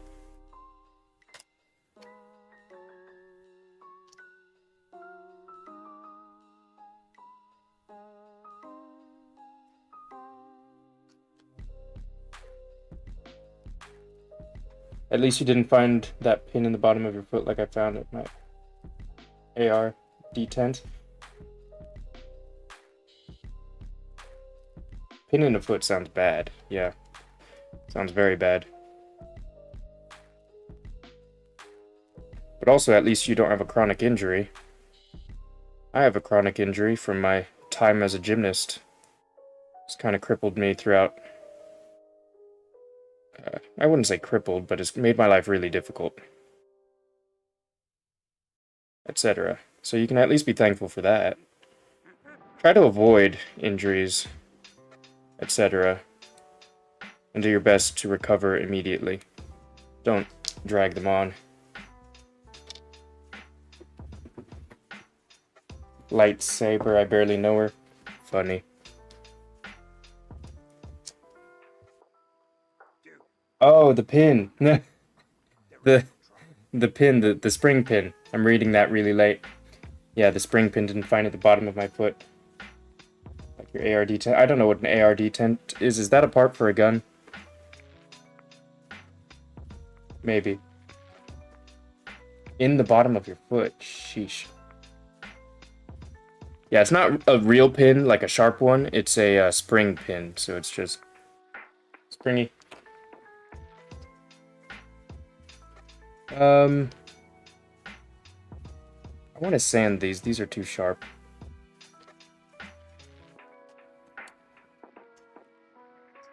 So this rod here has to go...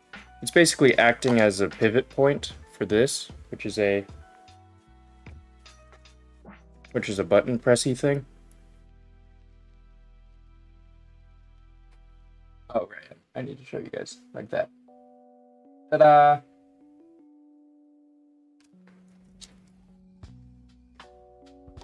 These are all too long. How long does it need to be? I don't know. But let me turn off my soldering iron so I'm not dying of heat in here. Neutral, sometimes dark side needs to come out. Riding the light side is good for reflection and growth. Maybe. But again, my view of how the Force works, etc., or at least how it used to before things seems to have changed, is the dark side is bad. Like, the dark side is for sure bad. You can't use any of it, because a corruption of the Force is a corruption no matter what. Like, it is a poison.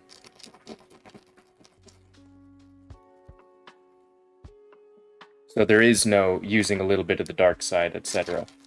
I just think that the way that the Jedi were using the Force didn't necessarily fit with how the Force is. For instance, trying to reject attachments, etc. I understand where they were going with it. Because like Yoda says, it leads to bad things. But just because it leads to bad things doesn't mean you need to reject it altogether, like attachments, marriages, etc. None of that is dark side stuff. Just having relationships with people isn't dark side stuff. You have to do it right. But it's not a corruption in, like, the living Force. The dark side, to me, from my perspective on how the Force all works, is purely the corruption of the Force, which is just a natural thing. So no matter what you do with the dark side, it will always be bad. And like I said earlier, there's no such thing as a light side of the Force, from my perspective on how the Force works, which again, I believe has changed with the recent iterations of, the canon. But originally, I believe that's how it works.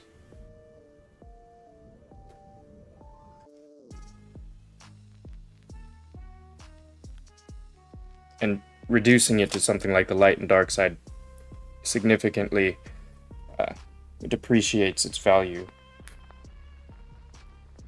or at least its meaningfulness as a storytelling element, or even like a mythos.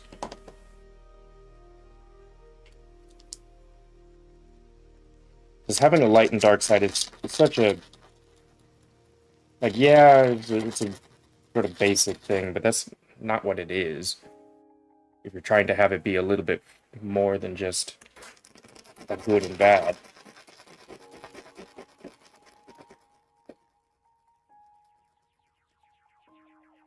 But a brief encounter with Darkseid would help you defeat a Sith faster to save lives.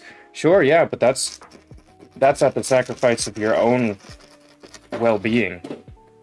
Again, like, you try your best not to use poison to defeat poison. You don't want to do bad things to defeat bad things. Sometimes it's necessary, but you also have to realize that you have to sacrifice. You are basically no longer just good or whatever for the light side. So, yeah, it is like, I don't know if you guys know. I don't know how you would know, but I studied philosophy. That was my degree in college, my first degree, my bachelor's degree. I studied philosophy, and my favorite element of philosophy is ethics and morals, etc. So there's plenty of moral conundrums where you have to do bad things to have greater good or whatever, which is utilitarianism or whatnot. But that is not necessarily a good thing. It doesn't make it good just because you're saving more lives. It's still a bad thing.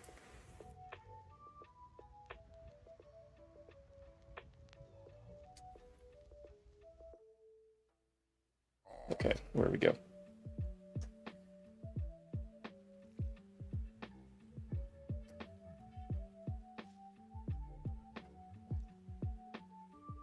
Metaphysics? You liked metaphysics?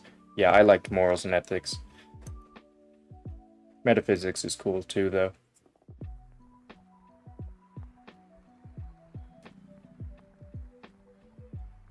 Alright, so I have to sand this down because it's not sliding smoothly. Good and bad are subjective to the audience? No, not at all. I do not believe in moral relativism. Moral relativism is probably the worst thing that's ever come to mankind. There is such a thing as objective good and bad. or else we wouldn't be able to have a functioning society, at the very least. Because if everyone just believes that there's a subjective good and bad in the world, we will never agree on anything, and we will never have laws, we'll never have rules, we'll be able to basically do whatever we want to one another, which is not how we work. And there's a few basic things that we as human beings know to be right and to be wrong, whether or not you derive that from a logical standpoint or through just feeling right or wrong. But you'd be wrong. We do have a functioning society. We've survived for so many years, like hundreds of years, thousands of years. And we've done that based on the fact that, for instance, murder is wrong. If murder wasn't wrong or stealing wasn't wrong, we wouldn't have the laws and rules that we do and have them in place. We wouldn't be able to have a functioning society where we can trust one another not to just murder each other whenever we see fit, because it's wrong. Or else we wouldn't function as a society.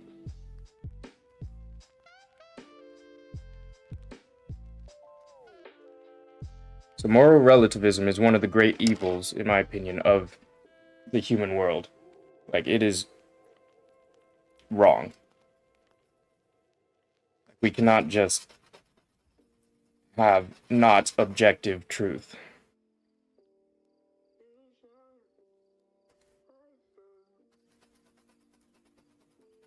And I would highly recommend studying, like, reading philosophers on why moral relativism isn't good.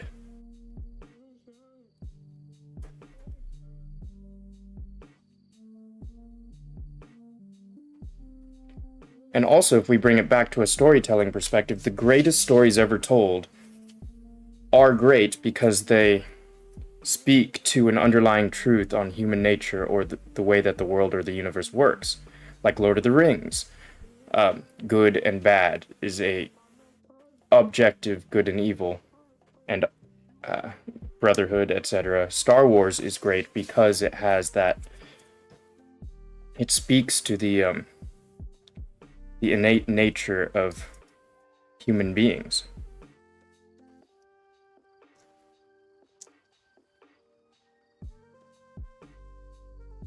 Humans are diverse, there's no one idea. Well, I'm not talking about ideas here. I'm talking about objective truth. There is such a thing as objective truth in certain areas. You have to boil it down, though. You have to logically derive it out of proper, philosophical methods, because philosophy is a science as well. It is a method of uncovering what is true in the world, trying to find meaning in all of these things.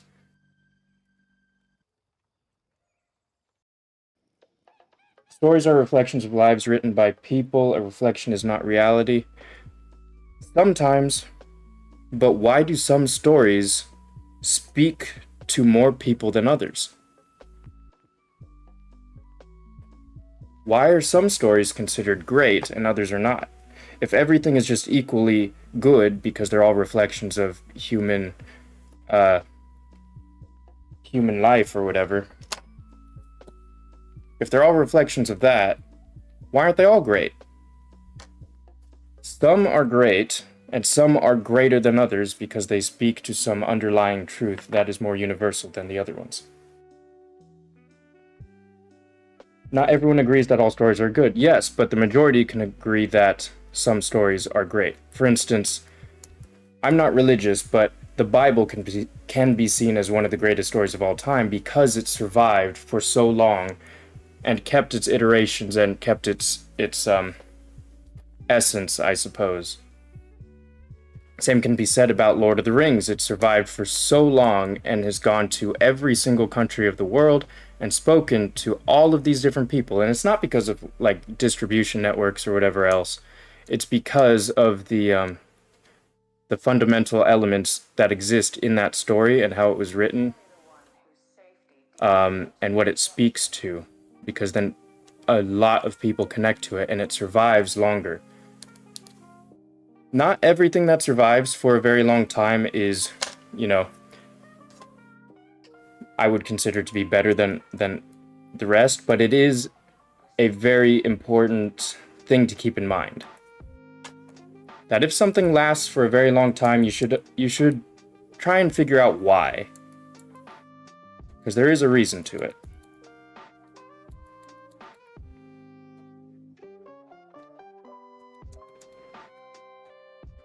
Not everyone agrees that all stories are good. It's true, but also not everyone thinks about stories too much, because there are things as like objectively good music, for instance.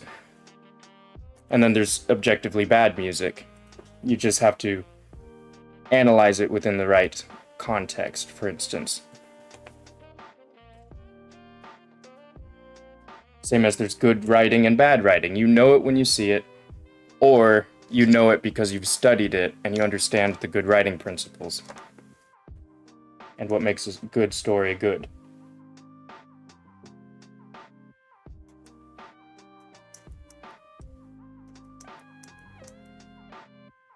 Racism has existed forever? Yeah, absolutely. Racism's existed forever. For sure. I'm not sure what that has to do with what we're talking about. It also doesn't really help that we have a kind of a delay with the live stream and the comments.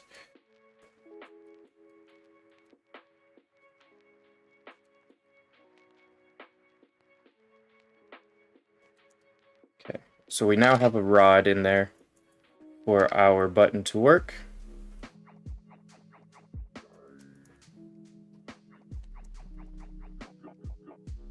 I think we set up the magnets. So the magnets on the button are very interesting because normally with lightsabers and magnets, you want them to like attract to one another and connect. But for this button, we want them to repel one another. That way it adds a little bit of force and a little protective field around the switch in order to help it press and also help it return back to its starting position, which is pretty fun.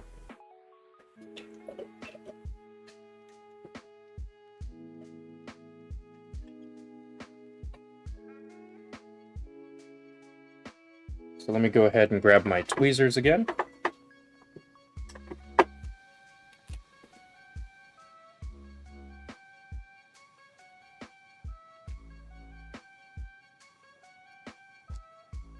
How many do we need? We need 4.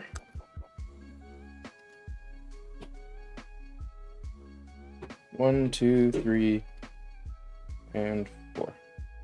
Boop. 4 magnets.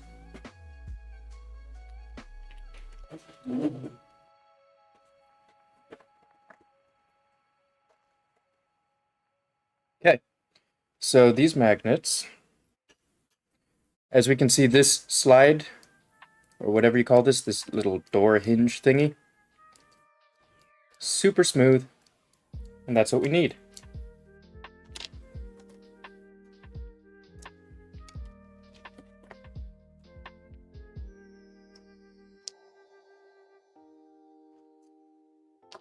So let's go ahead and... Oh, wait, I need 8, not 4. What was I thinking? I need more magnets.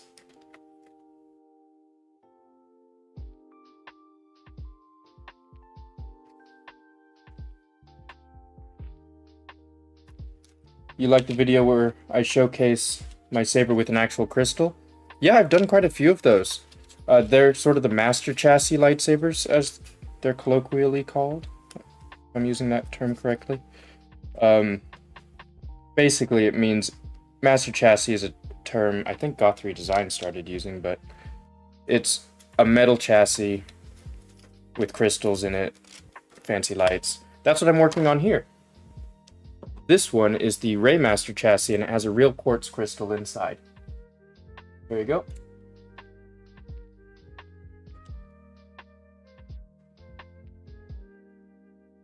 And I also have my favorite one, which is the MB Sabers, with a blue crystal. There we go. I actually really like having a colored crystal in there, because that means when the lightsaber's not on, you still have a good color to it. And surprisingly, having a colored crystal doesn't really mess up the light that shines through it, which is what I was afraid of for so long. So I think I'm gonna try my best to do or to have colored crystals in some of these lightsabers, because it's just such a cool thing.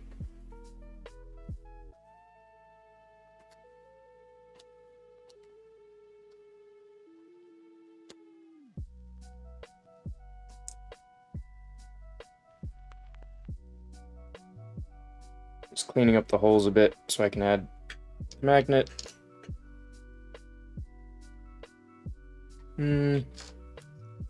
Resistor leg.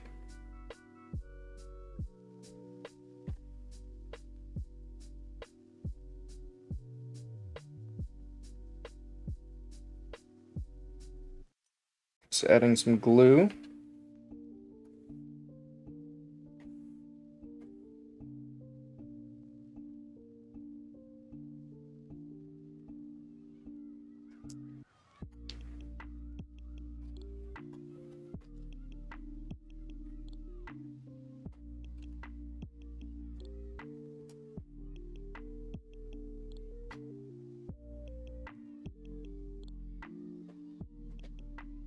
And come on.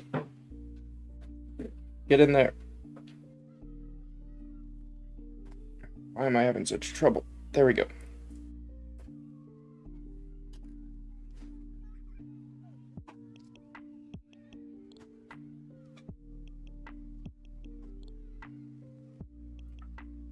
I may need to sand down the magnets too.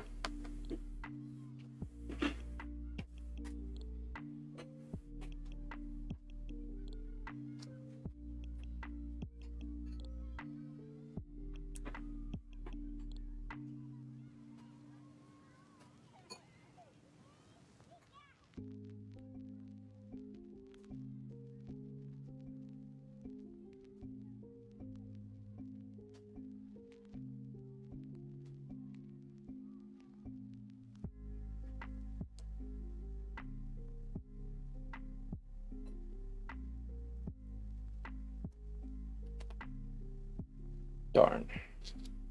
Any tips on building a saber? You plan to build one day for a character lore? Like a custom one? If you're looking to make a custom hilt, I recommend the Custom Saber Shop MHS, the modular hilt system. They have a builder that you can do. Then you can make a custom hilt.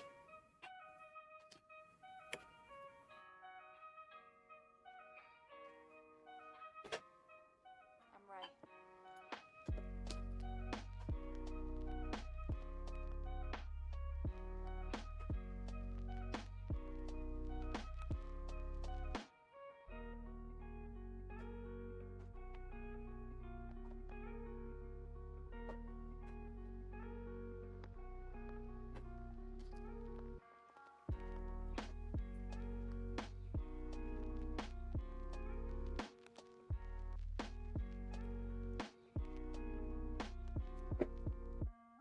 What color is my kyber crystal? The one in here? Well, it's clear, but it can do any color.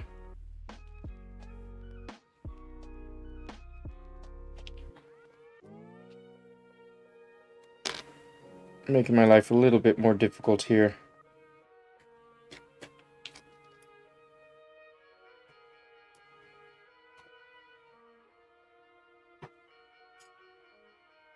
Because I'm not setting up each of these magnets in the same orientation, because it's tricky. I just haven't properly kept track of it. Which means I'm going to have to be extra careful when putting their counter magnet to it. Custom build or parts kit? For which one? For this one? This is the Rey Master Chassis, so it's parts kit, pretty much. So the Goth 3 designs, chassis, and then everything else. I will be working on doing like a super custom chassis soon. I'm going to be practicing and learning how to properly design things to make super fancy ones. I'll be working on it. Okay. So now that the magnets are in, I need to file them down or sand them down to be the same height.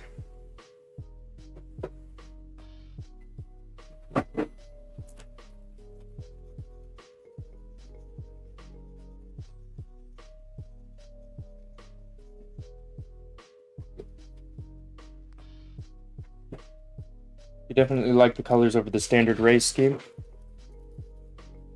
For this chassis?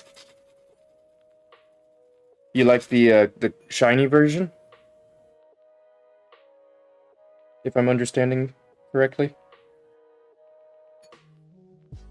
Yeah. So now we have magnets attached to our switch. It's going to go in like this. What sort of crystals do I use? I use quartz crystals. Crystal points or something, like they're called. And I try and get them from like Etsy is where I found the most luck. And then I scour the listings to see if they have any that are close to the size that I need, and then I send them a message asking them if they have my specific dimensions that I want. Because I found that with most of these builds, they all use somewhat similar dimensions for crystals, like a certain millimeter diameter and height, etc.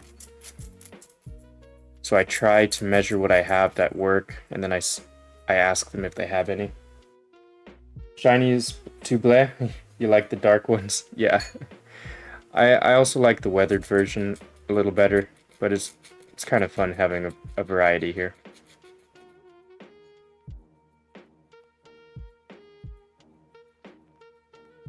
Do you prefer a thin neck, an angled, or a flat emitter? There's something about thin neck lightsabers that's just really appealing. I like them a lot. Functionally, they're not as useful because the blade depths are not good. You can't have a sturdy lightsaber blade in there. At least while having the proper dimensions of the emitter. But for whatever reason, thin neck lightsabers just speak to me. The one I'm making from the Custom Saber Shop MHS builder thing is not a thin neck, but that's because I want a more functional lightsaber.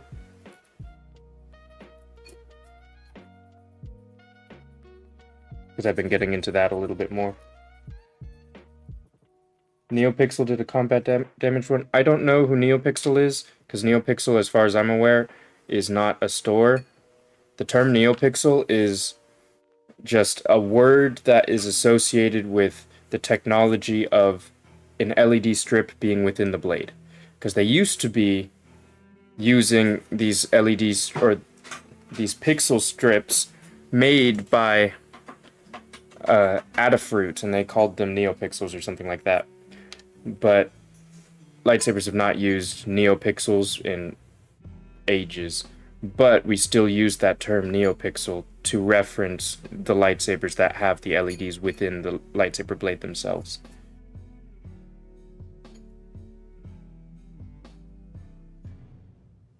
Yeah, everyone talks about them in the sense that they're the saber company. That's because, unfortunately, most people are not very well educated on lightsaber stuff. Not that I expect them to be, but also, like, don't talk about things you don't properly know. Because that's just spreading a lot of weird information online. But yeah, NeoPixel is not a company. It used to be what was in the lightsaber blades, the LED strip, but lightsabers haven't used that in a long time. But we still call them NeoPixel just as like a term. It's a general term for the technology where LED strips are in the blade rather than having LEDs in the hilt. Very interesting lore of custom lightsabers, I guess. How does the blade work? The blade is an LED strip. So you have a lot of little LEDs on a strip going all the way through your blade tube on both sides. So it's a two-sided LED strip. And then they're able to do all the colors. And then you can tell each LED what to do so that you can create that scrolling effect. You can have them all do whatever colors you program them to do, etc. Kyber crystals come from the distant ice planet Ilum. If you were a Jedi, you would know this. Yeah, well, unfortunately, the Jedi all died off in a galaxy far, far away a long time ago. So I'm kind of just dealing with their memories, trying to bring their traditions back.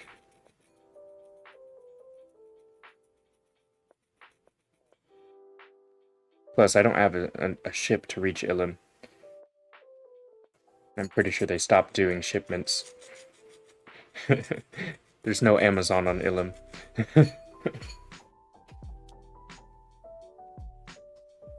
You're kind of like a mix of both. Slightly skinnier neck, angled holes for light to shine. Yeah, that'd be cool.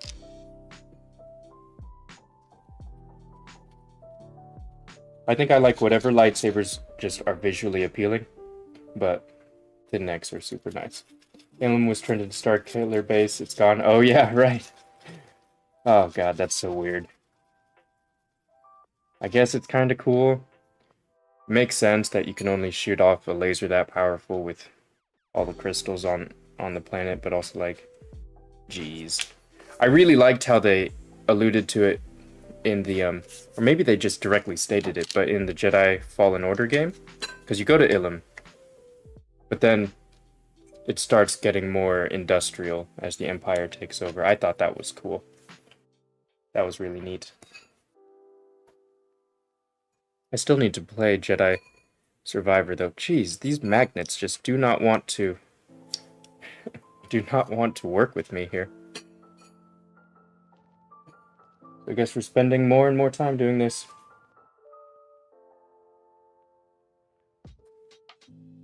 Is it spelled Ilum? I think so. I do not know. I haven't seen it written very often. I think it's I-L-U-M.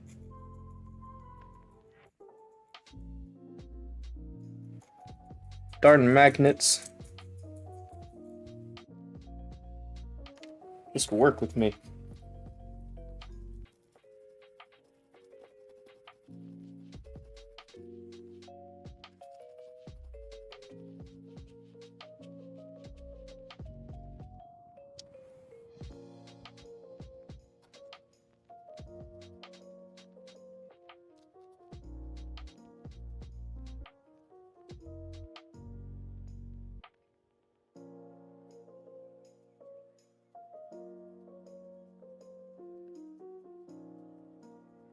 You guys have played Jedi Survivor, right?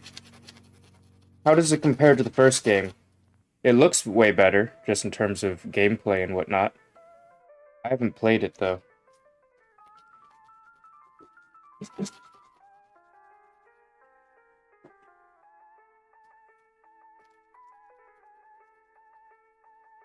How does it compare story-wise? Because I'm pretty sure gameplay it would be much better.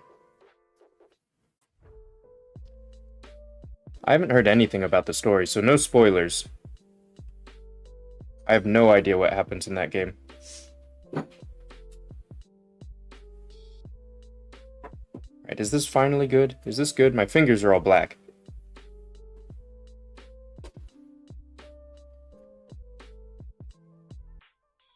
Still not good enough. How annoying. Last Star Wars game you played was Force Unleashed on PS3. Nice. I played that game. That's a fun game. I think I played Force Unleashed 2 as well.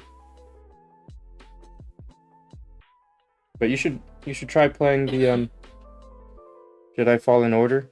Probably Jedi Survivor 2, but I can't recommend it because I haven't played.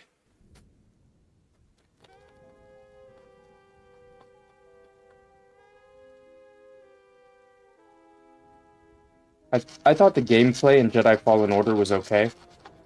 Like with a lot of games that are of that style, they kind of take a lot of inspiration and a lot of game design cues from other games that work. So it worked just fine.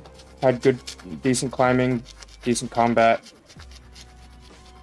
etc. It all worked just fine. Nothing revolutionary.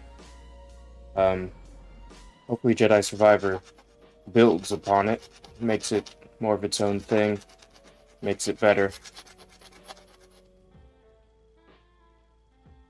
You really liked the lightsaber customization?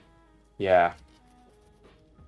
I've seen a few images of custom lightsabers that have been made in Jedi Survivor, and just from the looks of it, you have a lot of freedom there, which is super cool. I'm getting pretty sick and tired of sanding this stuff. Look at my fingers. They're all black.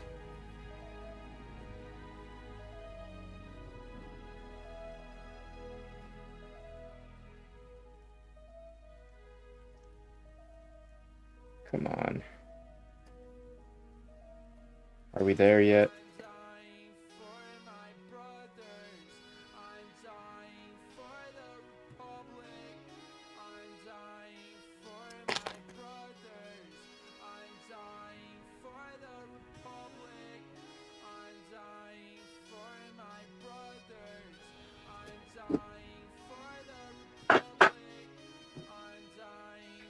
Darn it.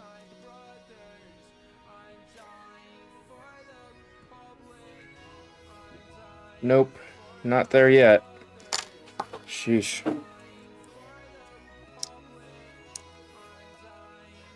Yeah, I hate this part.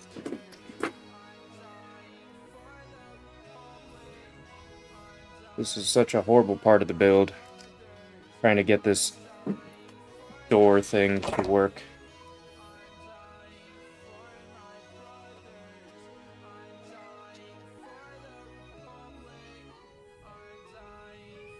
They will probably have...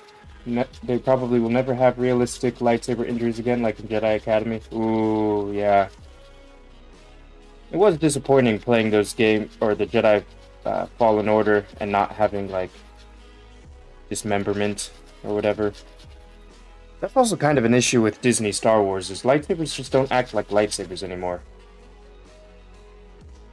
Always bouncing off of things. We need limbs. Limbs cut off. We need things to be cut easily. Lightsabers are supposed to be like a scary weapon, you know?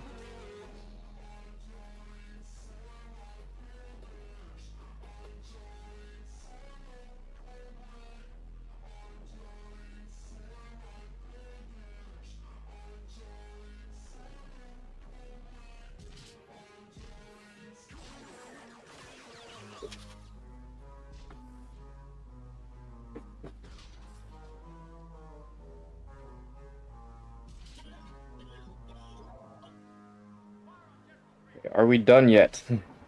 This is ridiculous. I have so many people watching my stream on both TikTok and YouTube.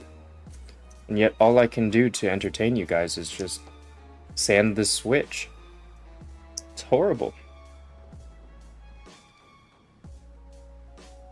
But I think we are finally there. This feels pretty loose.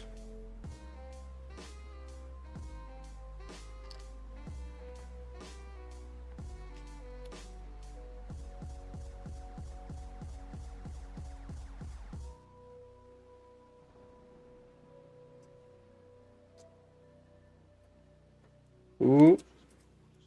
It's catching a little bit somewhere. Almost.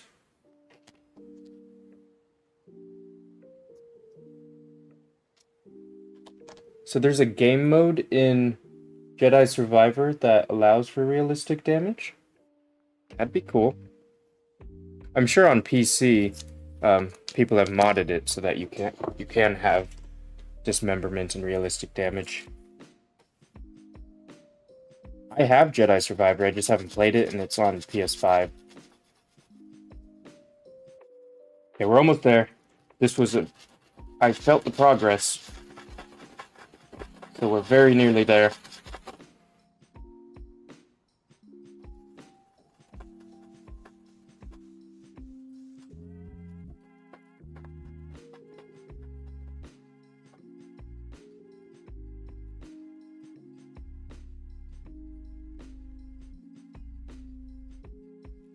Okay, this has to be it.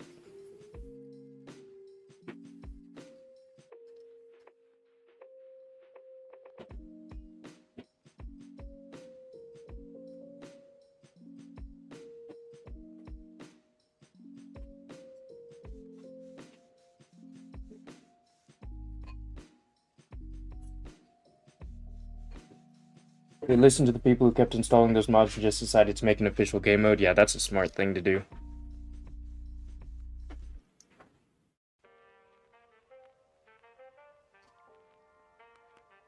So is the game mode something that you can set up for the entire game, or is it just like a mini game or something? Ooh, perfect. Look at that, you guys. Swings freely. Perfect. Because eventually we're going to have the cog wheel have a thing that presses right there. God, my fingers. All black.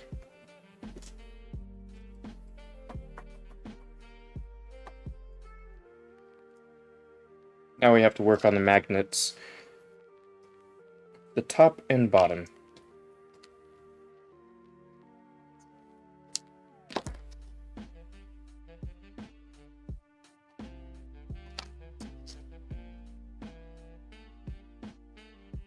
Oh man. I need to clean this place up. I have metal shavings just magnetizing to my magnets here. This is bad. Alright, time to get a paper towel.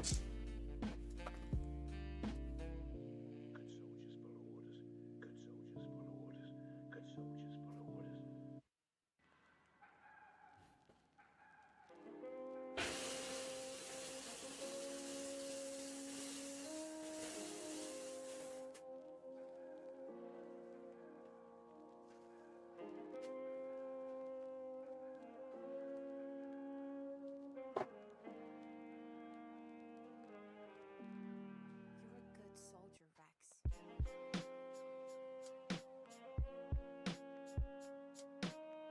Okay.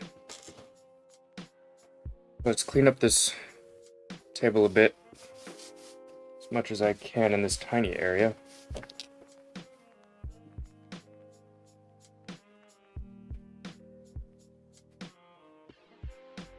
Okay, not bad. Dry it off a little bit.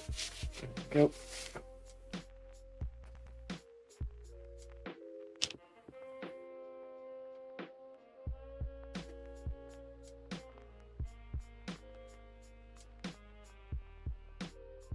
Too many metal shavings everywhere. Trying to clean off the magnets.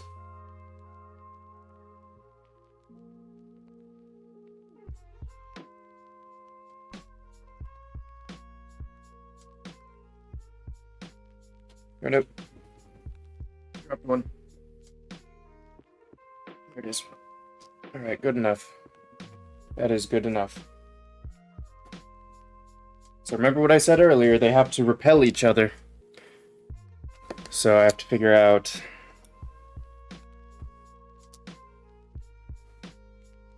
Okay, so they're repelling each other now. Which means I need to turn this 180 degrees.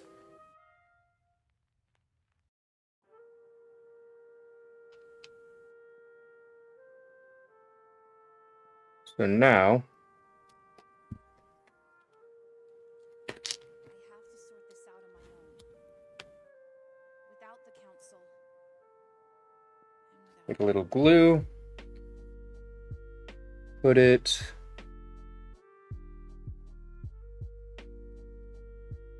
right up here, where the magnet's gonna sit.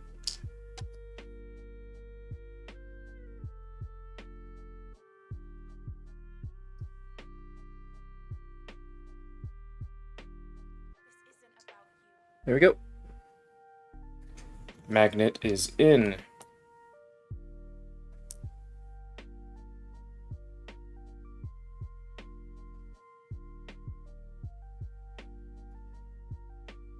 Okay. I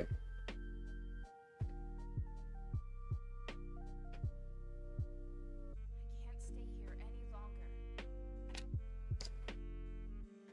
Not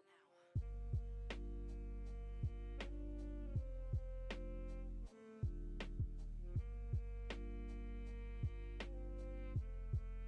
Hopefully that's enough glue. Maybe a little more.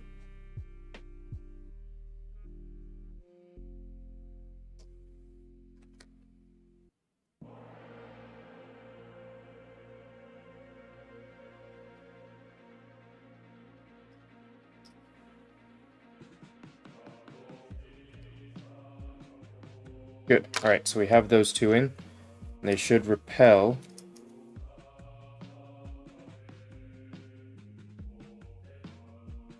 Well, they're definitely not attracting.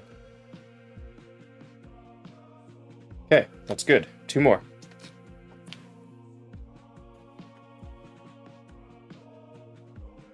Good.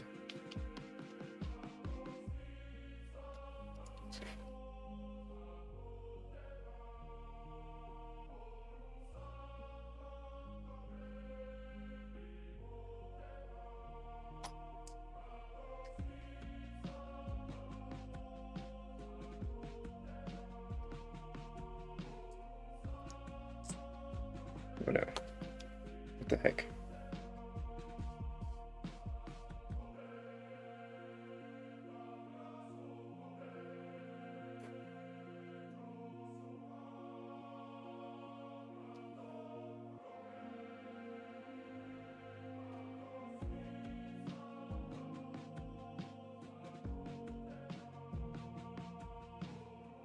Having a lack of light is a bit detrimental here. Okay, not too bad. There we go. Should be good.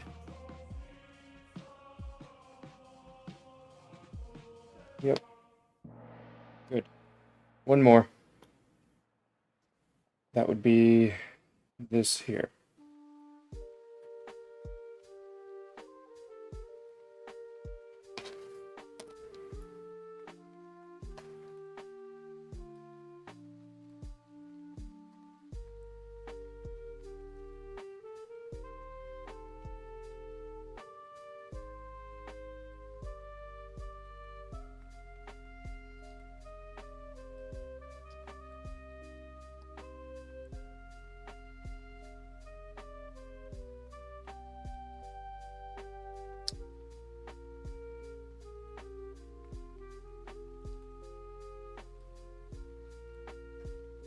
There we go. Good. So now all 4 magnets, or all 8 magnets, are repelling one another, which should assist in the button returning to its original state. So the button will sit like that. Which one? They're both pretty much the same size, so this will go in like this.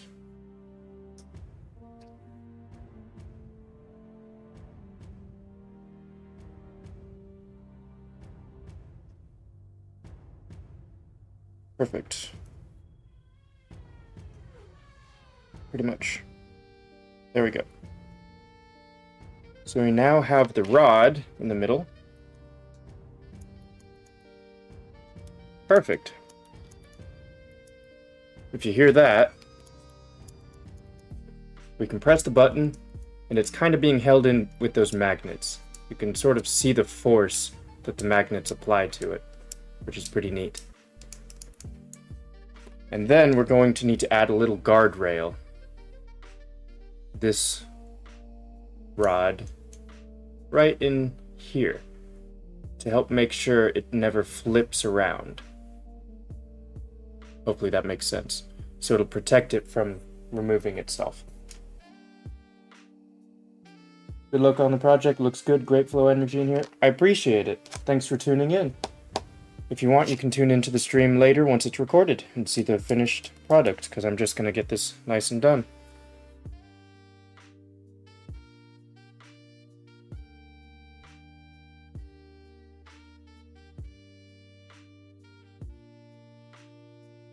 All right.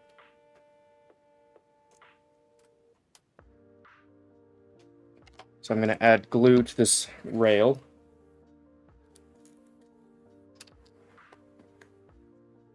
A little bit of glue there.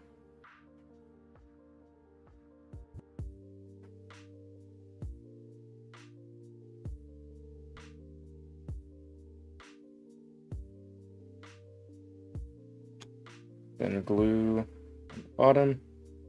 Bit much.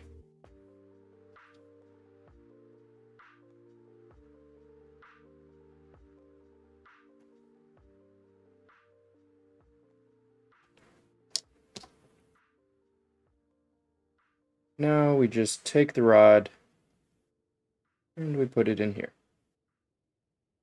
Perfect. Just like that. So now we have a little guardrail.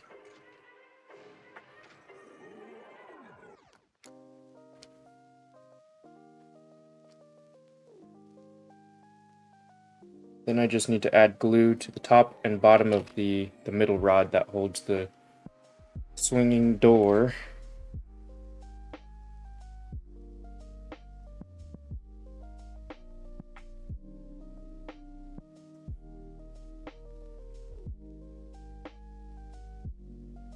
Okay, that should do it.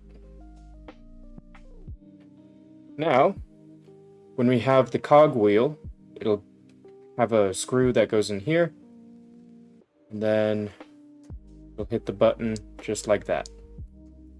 Perfect. So let's go ahead and wire it up.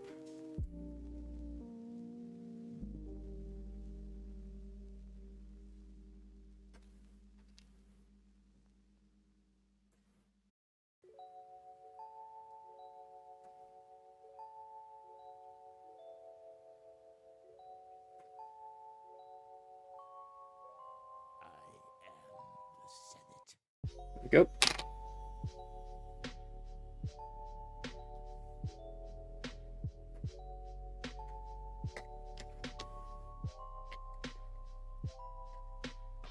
And then we attach the rotary chassis PCB, which is this guy.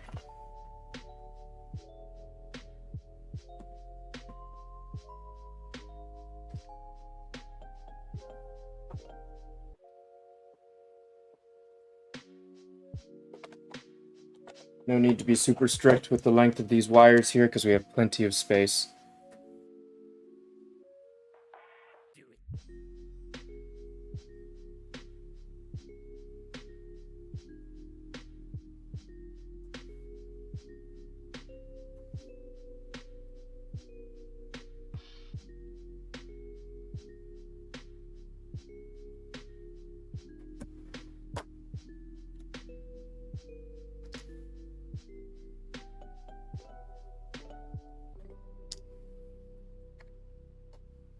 Not too bad.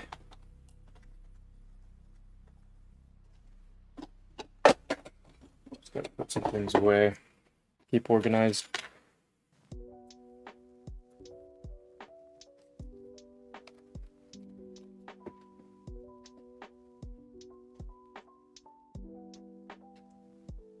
You're 3D printing your own profile.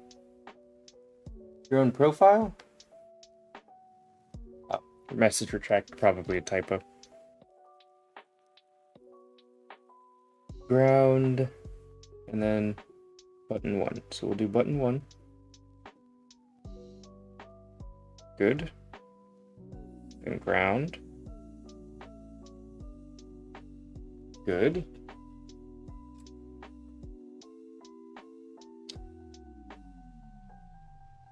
What next? What next?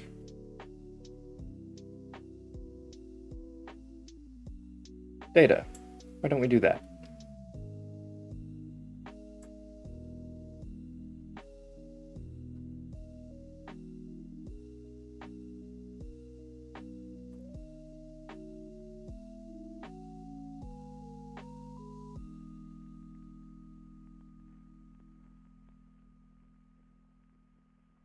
Just got to attach the data to right about here.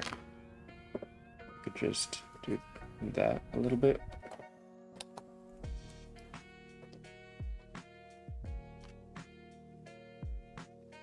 Where did it go? There we go.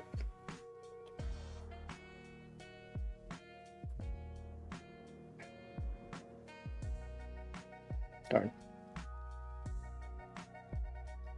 Why is it so easily lost? Where did it go?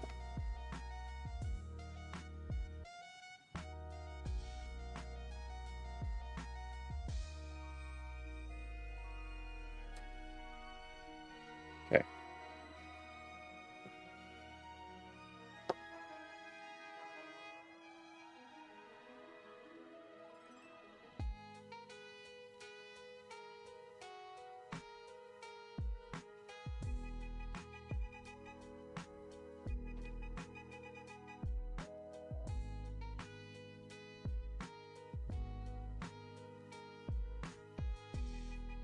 Okay.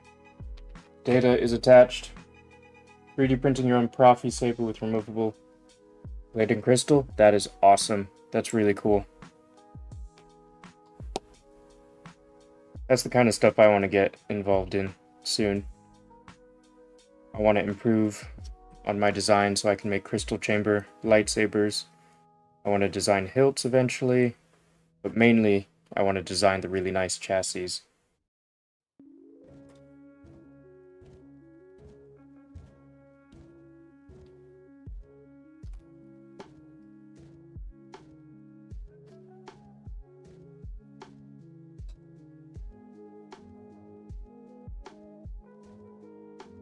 There we go, negative. And then we have positive. The final wire.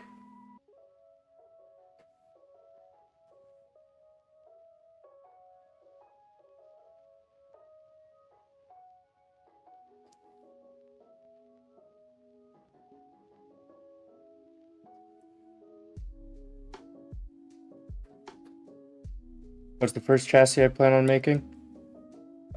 Well, in terms of nicer chassis, because I've made plenty of basic ones, the first chassis I want to make is for a custom hilt that I have plans on making. And I want to make it sort of a crystal chamber chassis with a lot of metal everywhere. But we'll see. I'll probably need to start simpler. Okay, what's going on here? Okay, this needs to go like that.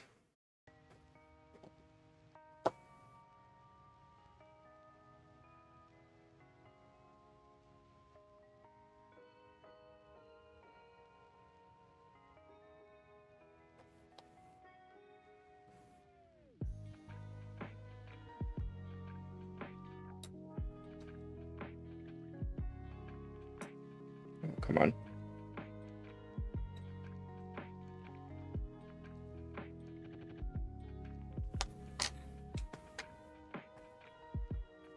For what saber? A custom one that I make with the Custom Saber Shop's MHS system.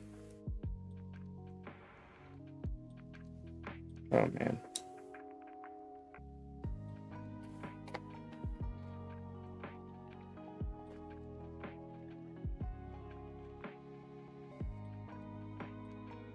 Good. Alright.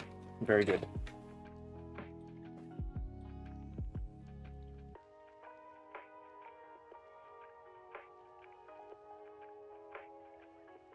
Okay. Looks like that has made connection. So I have positive, negative, ground, data, but one, blade detection.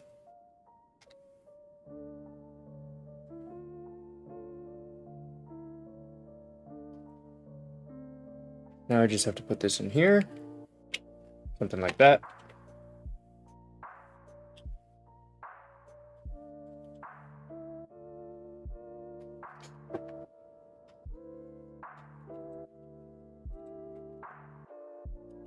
Hopefully, all of this works just fine. So I'm going to glue it in.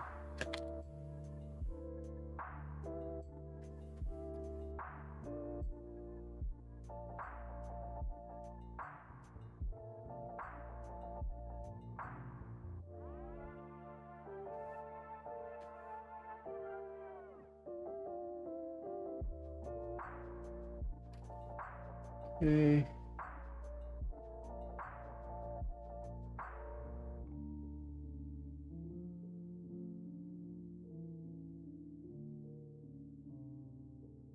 Should be enough glue.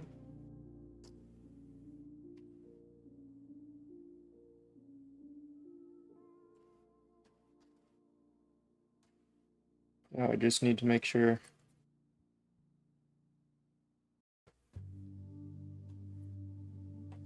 it goes in flat.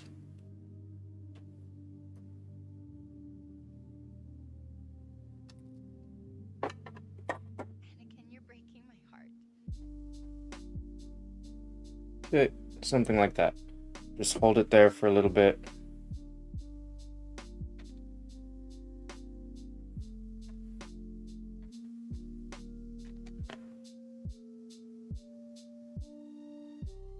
Does not want to stick.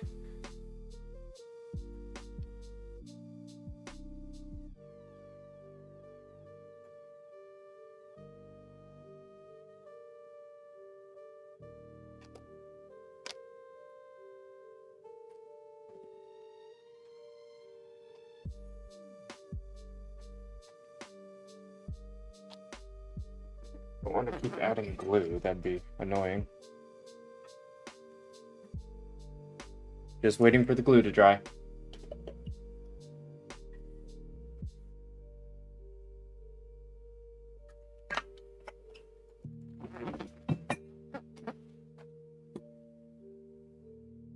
There we go. No, damn it. It popped out. Guess it needs more glue. Fine then.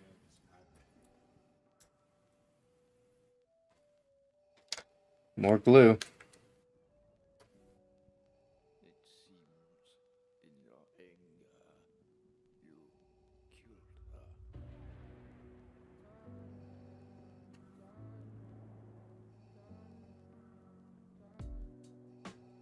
Luckily, none of this stuff is ever going to be visible. So, if it does end up looking a little nasty, it really does not matter.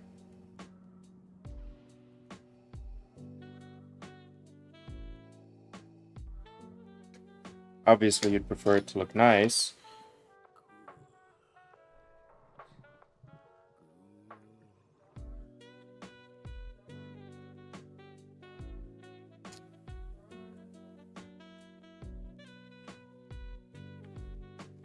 But you can't always help it.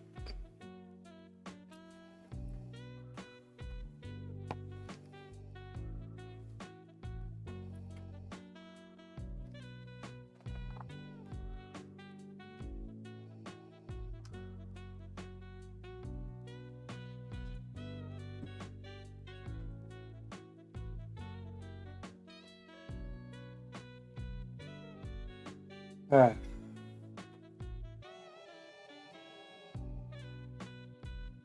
My least favorite part of making lightsaber chassis is glue. I do not like glue. Which is why the MB Saber's lightsaber was pretty nice, because you don't use that much glue at all.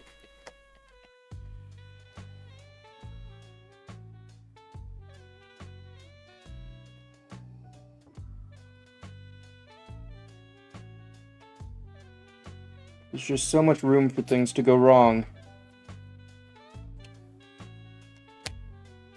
Is that flat? No. Why?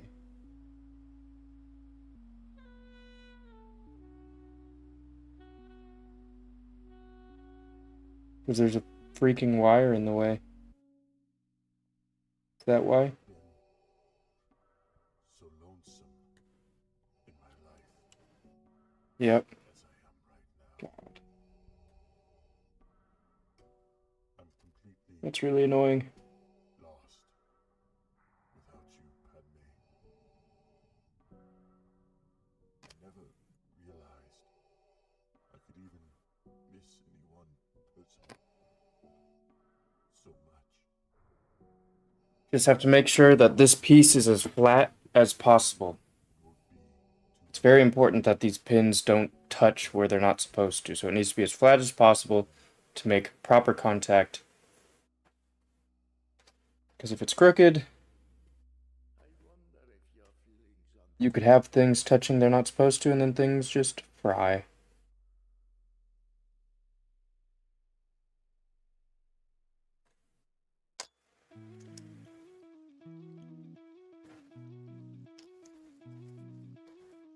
I see the Padawan needs one last lesson.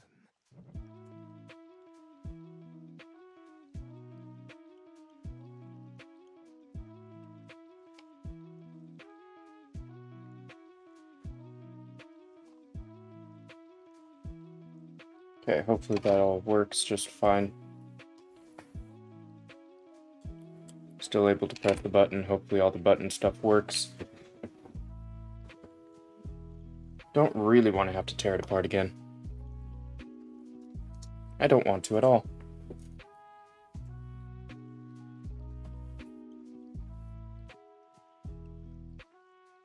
But let's see here. We now have to take apart this hilt. Time to take it apart. Let me just make sure everything is nice and clean here.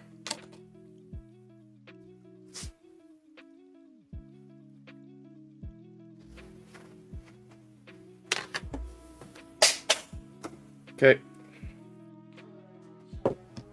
Time to take the hilt or the emitter off at least.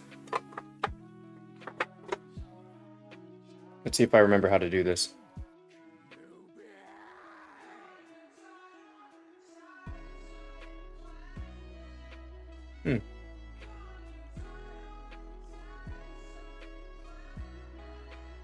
Okay, I know I need to take these ones off.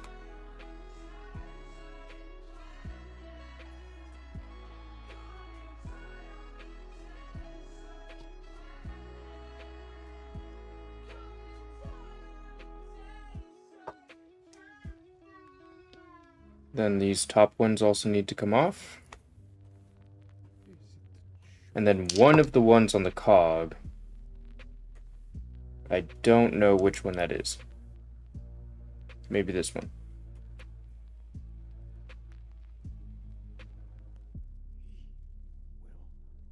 If this screw is really long, then we know that this is where the button press is going to be. Looks really long to me. So that is the one that's going to be pressing our button.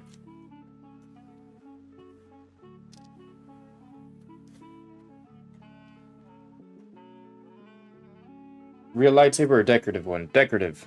All decorative. We don't work on real ones here.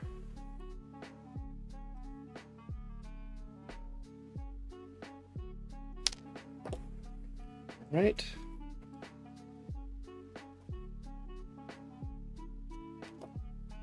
Okay, is this the one?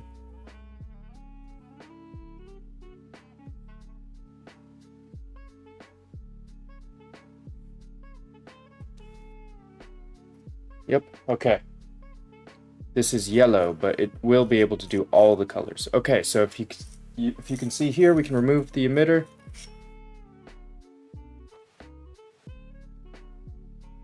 I'm going to clean up the inside a bit because we don't want all this grime here.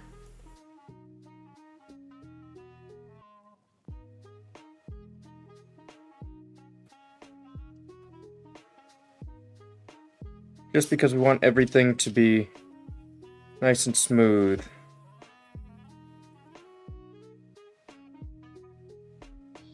Want it all to just rotate easily.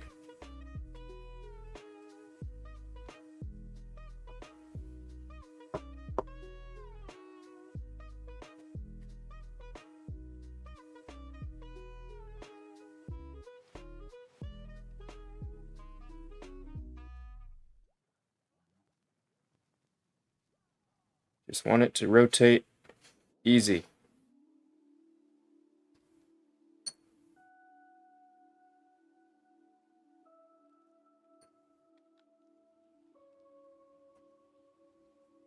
Ended.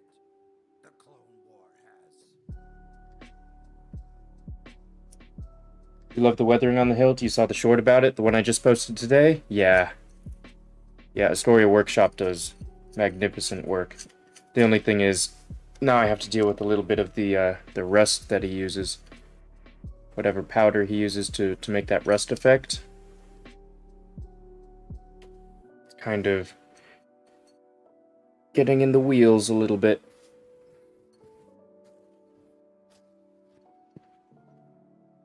Everything still works just fine, it's just a little crunchy.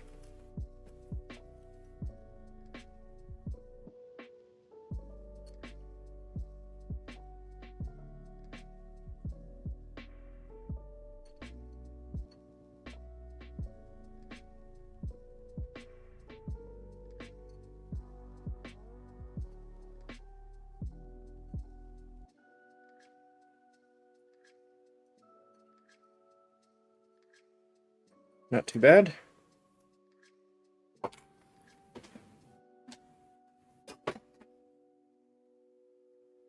And a little bit of WD-40.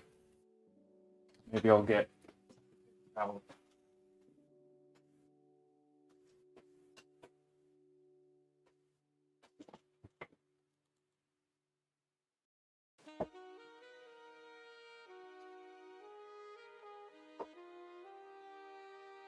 Just a little bit of WD-40 here. Never yield till you go.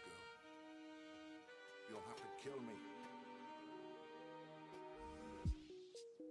That might be the Mandalorian way. Very nice. Not my way. Not anymore.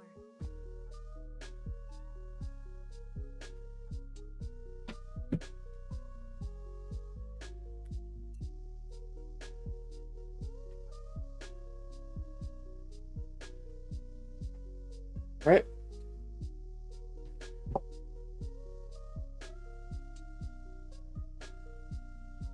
So we just have to put... Oop, blade plug came out. You just have to put these little washers, plastic washers, on the screws again. It's what helps push the cog.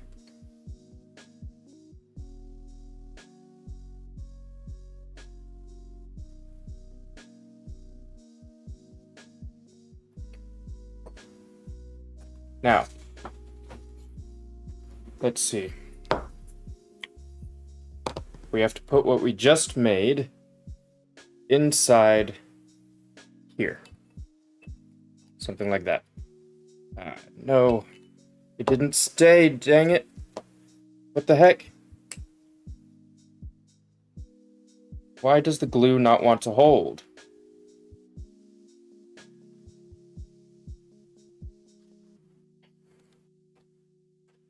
Super aggravating.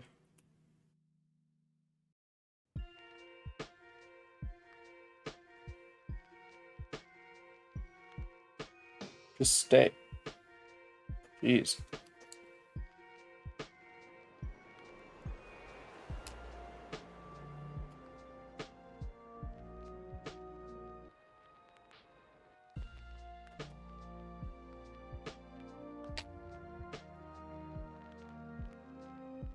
So how this works is this is gonna be inside of the hilt, and then the chassis is gonna make connection right there, just like that.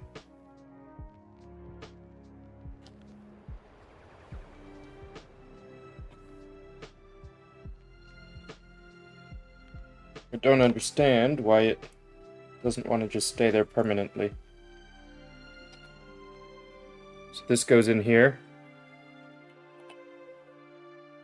Well, let me just make sure all the wires are out of the way.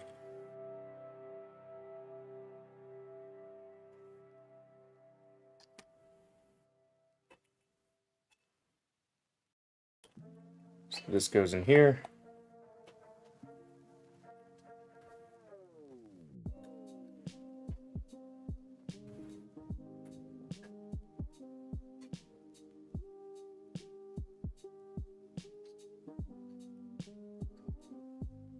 It's not wanting to move.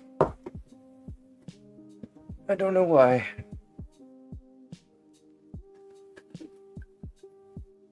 Let's just pop it right back out. Is there any reason it doesn't want to go in other than causing me chaos here?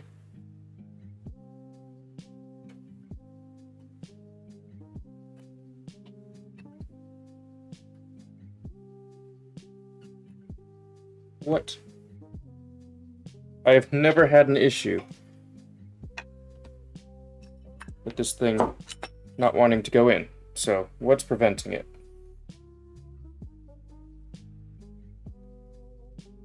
I see. It looks like there's a little bit of glue inside. There's a little glue inside of there from when this thing was put together.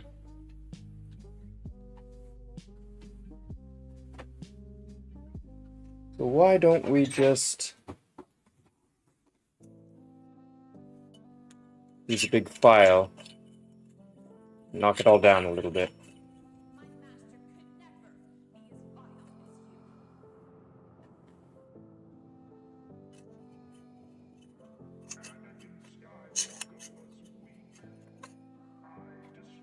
Should be good.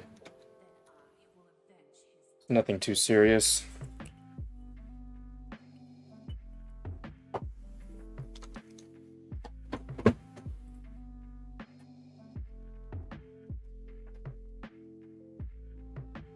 Right, that goes like that. Perfect. Okay.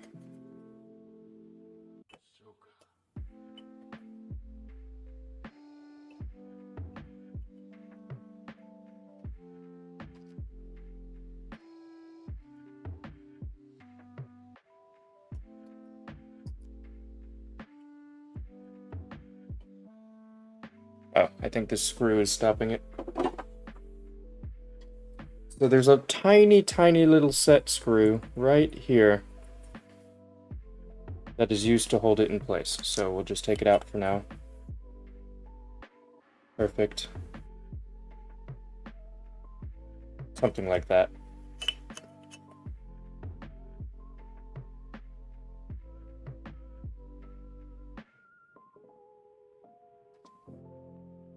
Then we just put the set screw back.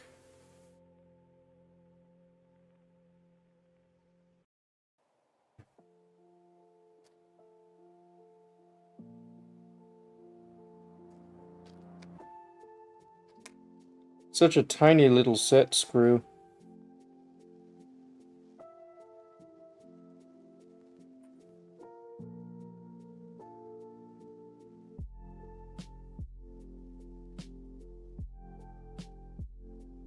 If it would just cooperate with me a little bit.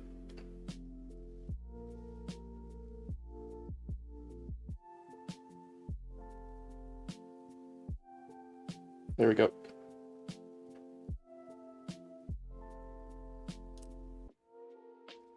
Now the set screw is in. Commander Rex, you're in violation of Order 66. I accuse you of treason against the Republic. You will be dealt with, and we will deploy the garrison. Yeah, the custom saber shop has, I think what's going for it the most is its modular hilt system, so it'll have a lot of custom hilt parts where you can put together your own hilt. Super cool stuff. Okay. So hopefully we can put this together now. Something like that.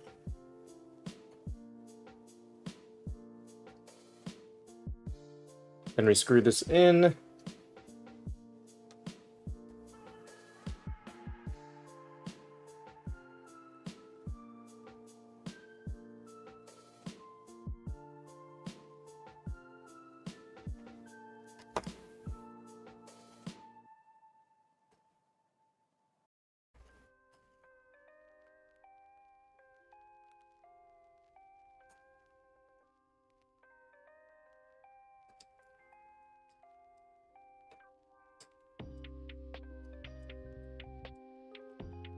Okay. Hopefully that's good.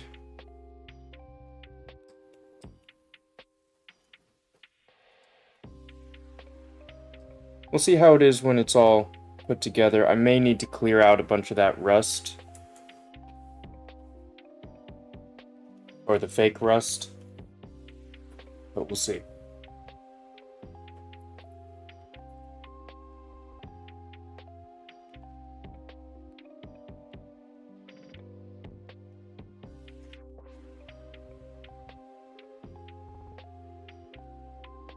Oh yeah, the Saber Armory compared to Saber Forge is like completely different.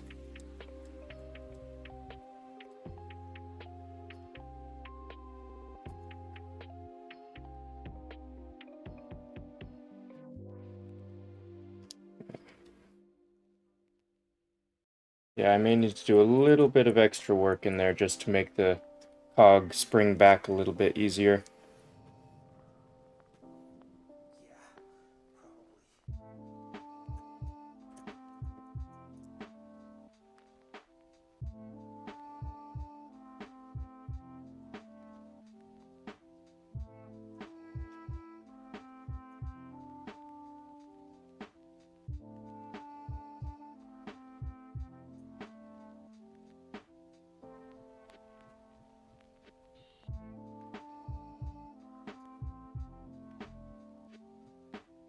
All right.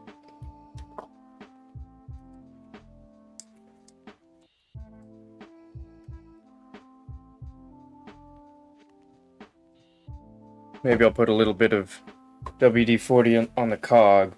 We'll see if that helps a bit.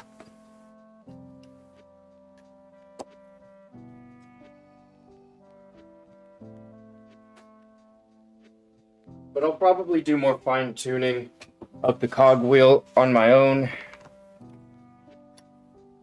We'll see. I just want to test this out today. Just a little bit in there.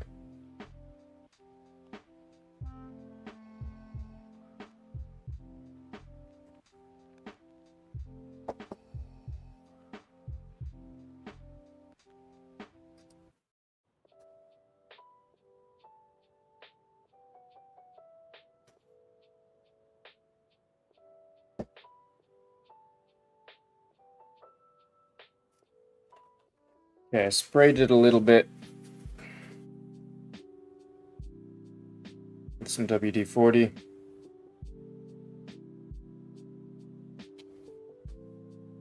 Just want to dry it up a bit.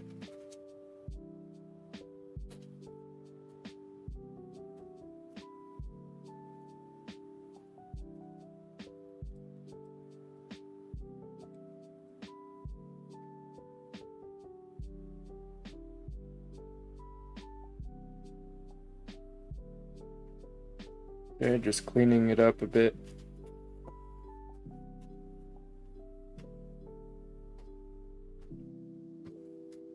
I'll definitely need to do fine-tuning to make it spring back a little better, a little easier. We're almost there, actually.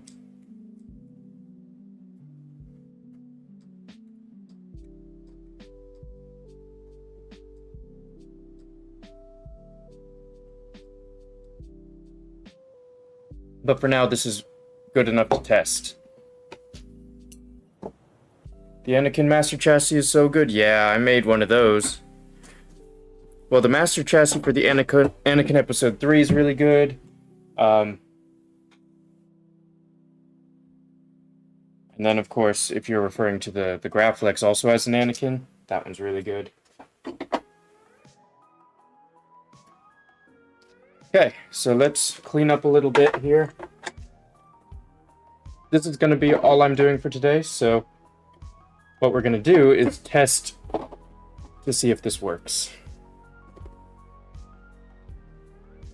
Let's put the blade plug in. And then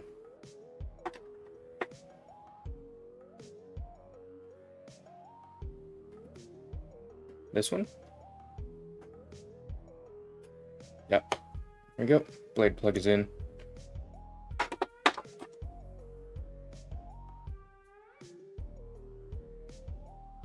All right.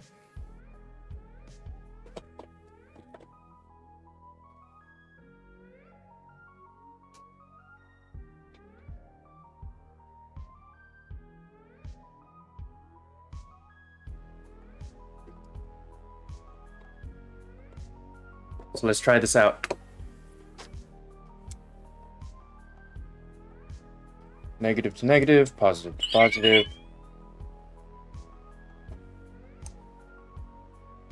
Then we put it in here. Just like that.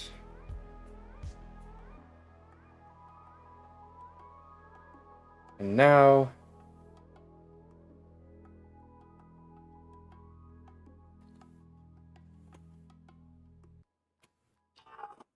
there we go. You hear that? That was the blade connect or the chassis connect I set up. And then boom.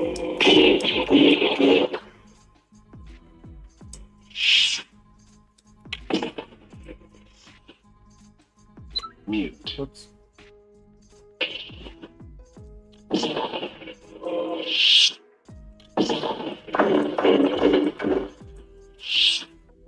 Perfect. Look at that, guys.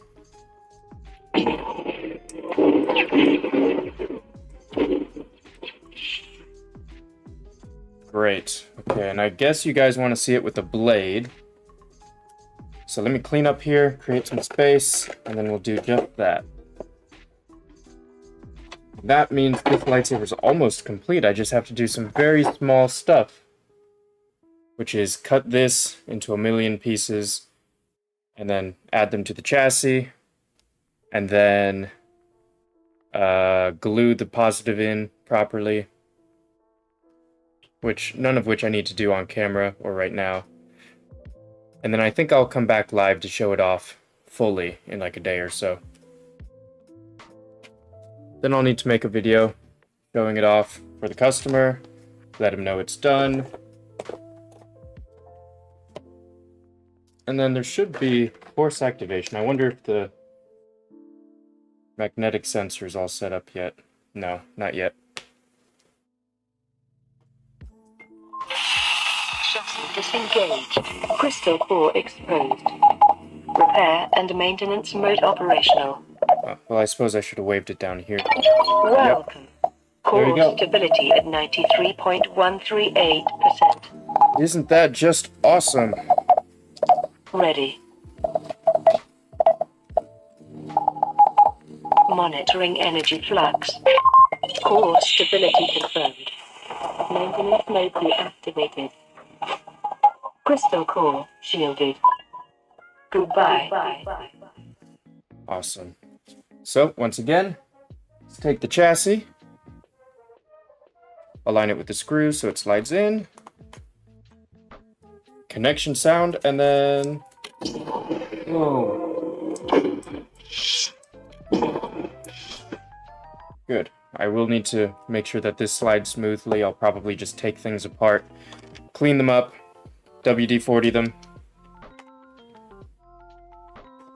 But in terms of the actual install, everything's pretty much done. Just a little bit of gluing of the emitter, NeoPixel, and then of the positive battery tab, and then adding all the rods, and then these guys.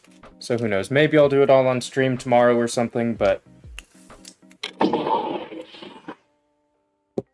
let's go ahead and put a blade in here.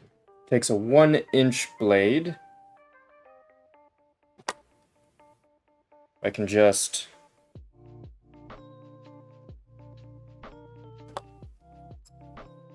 there we go. Let's see, where do I have a 1-inch blade? Yeah, you should make your own NeoPixel blade. It's really easy. Just get the kit from the Saber Armory or something, and then just put it together. I made a short about it on TikTok if you want to check it out.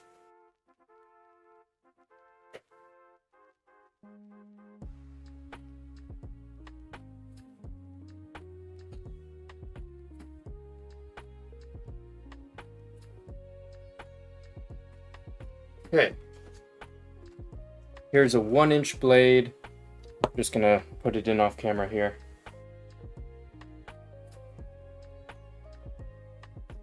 Nothing exploded, which is good.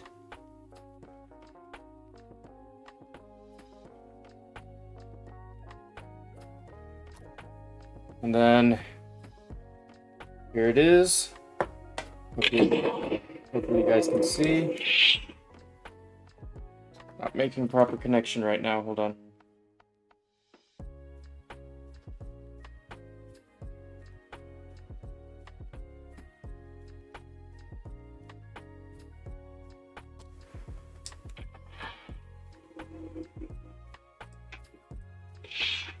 looks like it's a bit wonky. So either the blade connection's not making it right, or I messed up the data.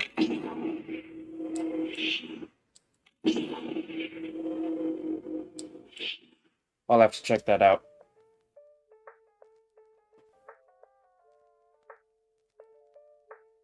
Where is...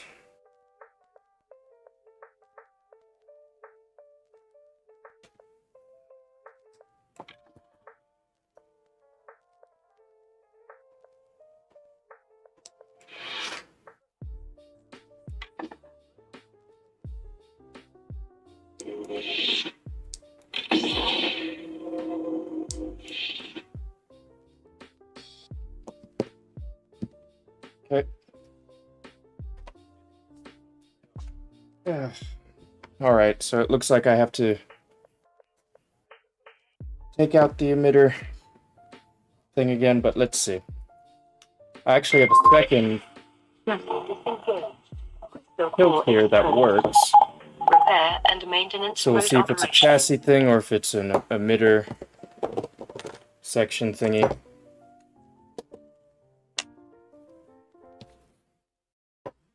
I also have this, which I could try. Let's try this, see if this one works.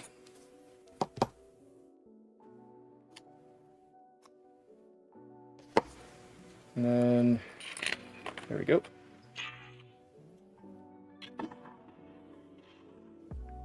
Okay. Mute. Oops.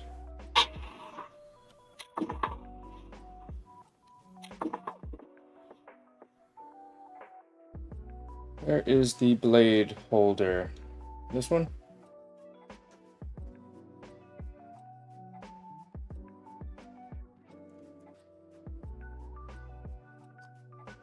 Okay.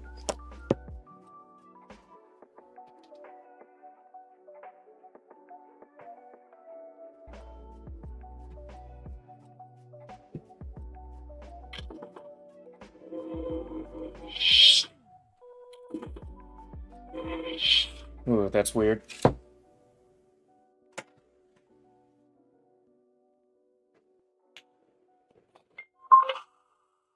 Disengaged.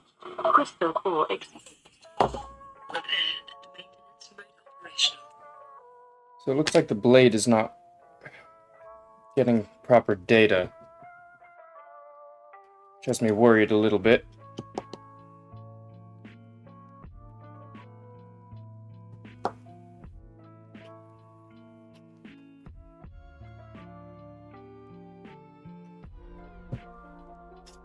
Worried that my 32 gauge wire got messed up somewhere in the chassis.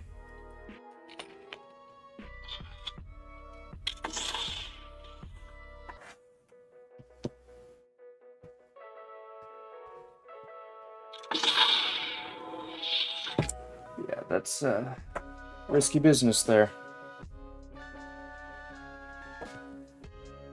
Well, I think I'm going to solve it off camera for now, because I'm going to be working a lot on the computer side of things to see if it's a computer issue. But for now, it kind of seems like the data is not properly finding its way all the way to the blade.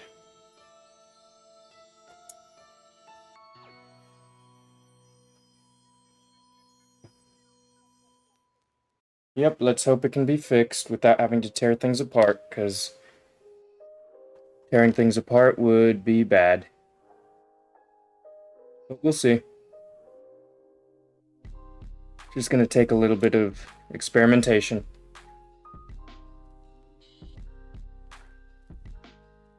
Because the main data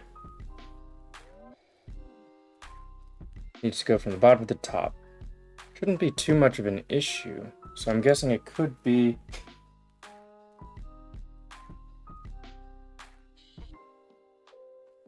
just the blade pixel count, maybe?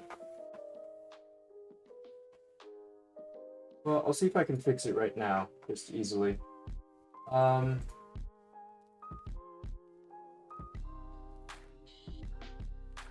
strip 122. It shouldn't be this.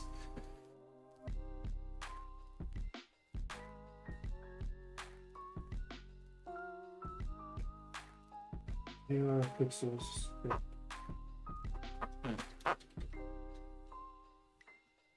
Two.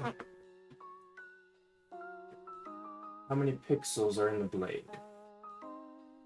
82 centimeters. 122 plus 16. 138, I think.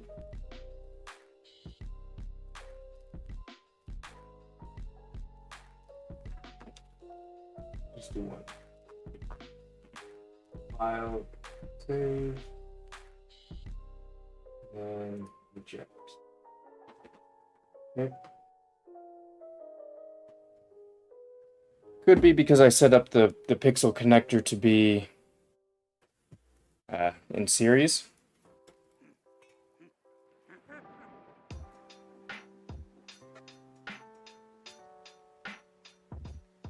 Maybe. But then that wouldn't affect the other blade, so that's probably not the issue.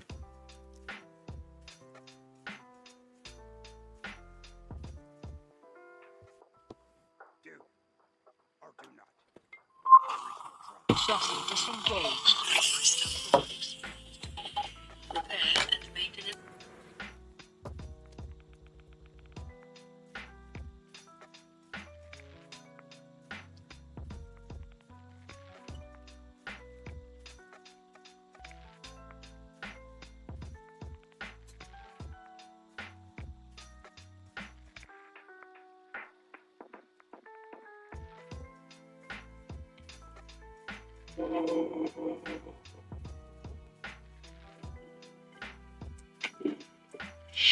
Seems to be flickery. So that's not the problem.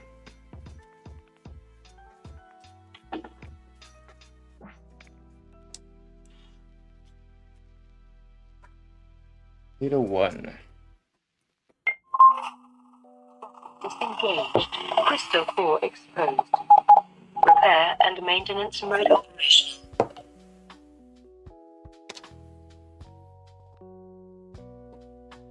So this has to do with the data line.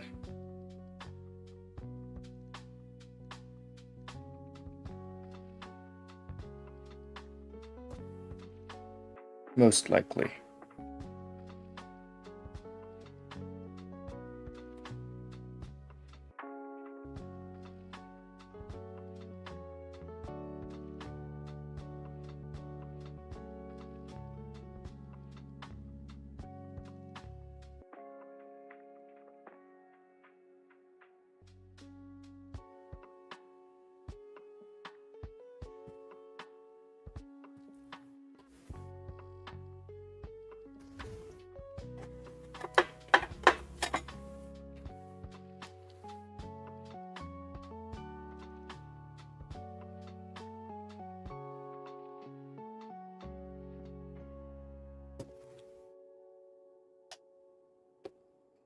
Gonna see if the connection here might be a little loose.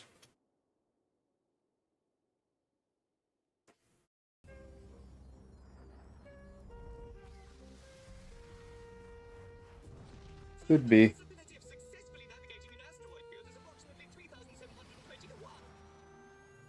Never tell me the odds. We'll see.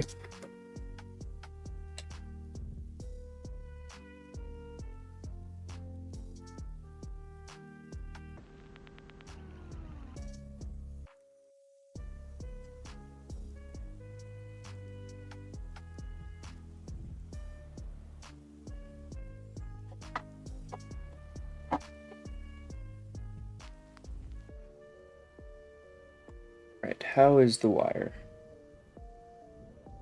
It's strong. Not really. Don't know. Well, I guess I'm gonna work on this off camera, because I'm gonna have to go between working on the hilt or the chassis here and the computer. Thank you all so much for watching. Hopefully I can get this thing fixed without too much problem, and I'll be back probably tomorrow to add some minor details to this thing as long as I don't have to tear it apart. So yeah, thank you all so much for watching and sticking around.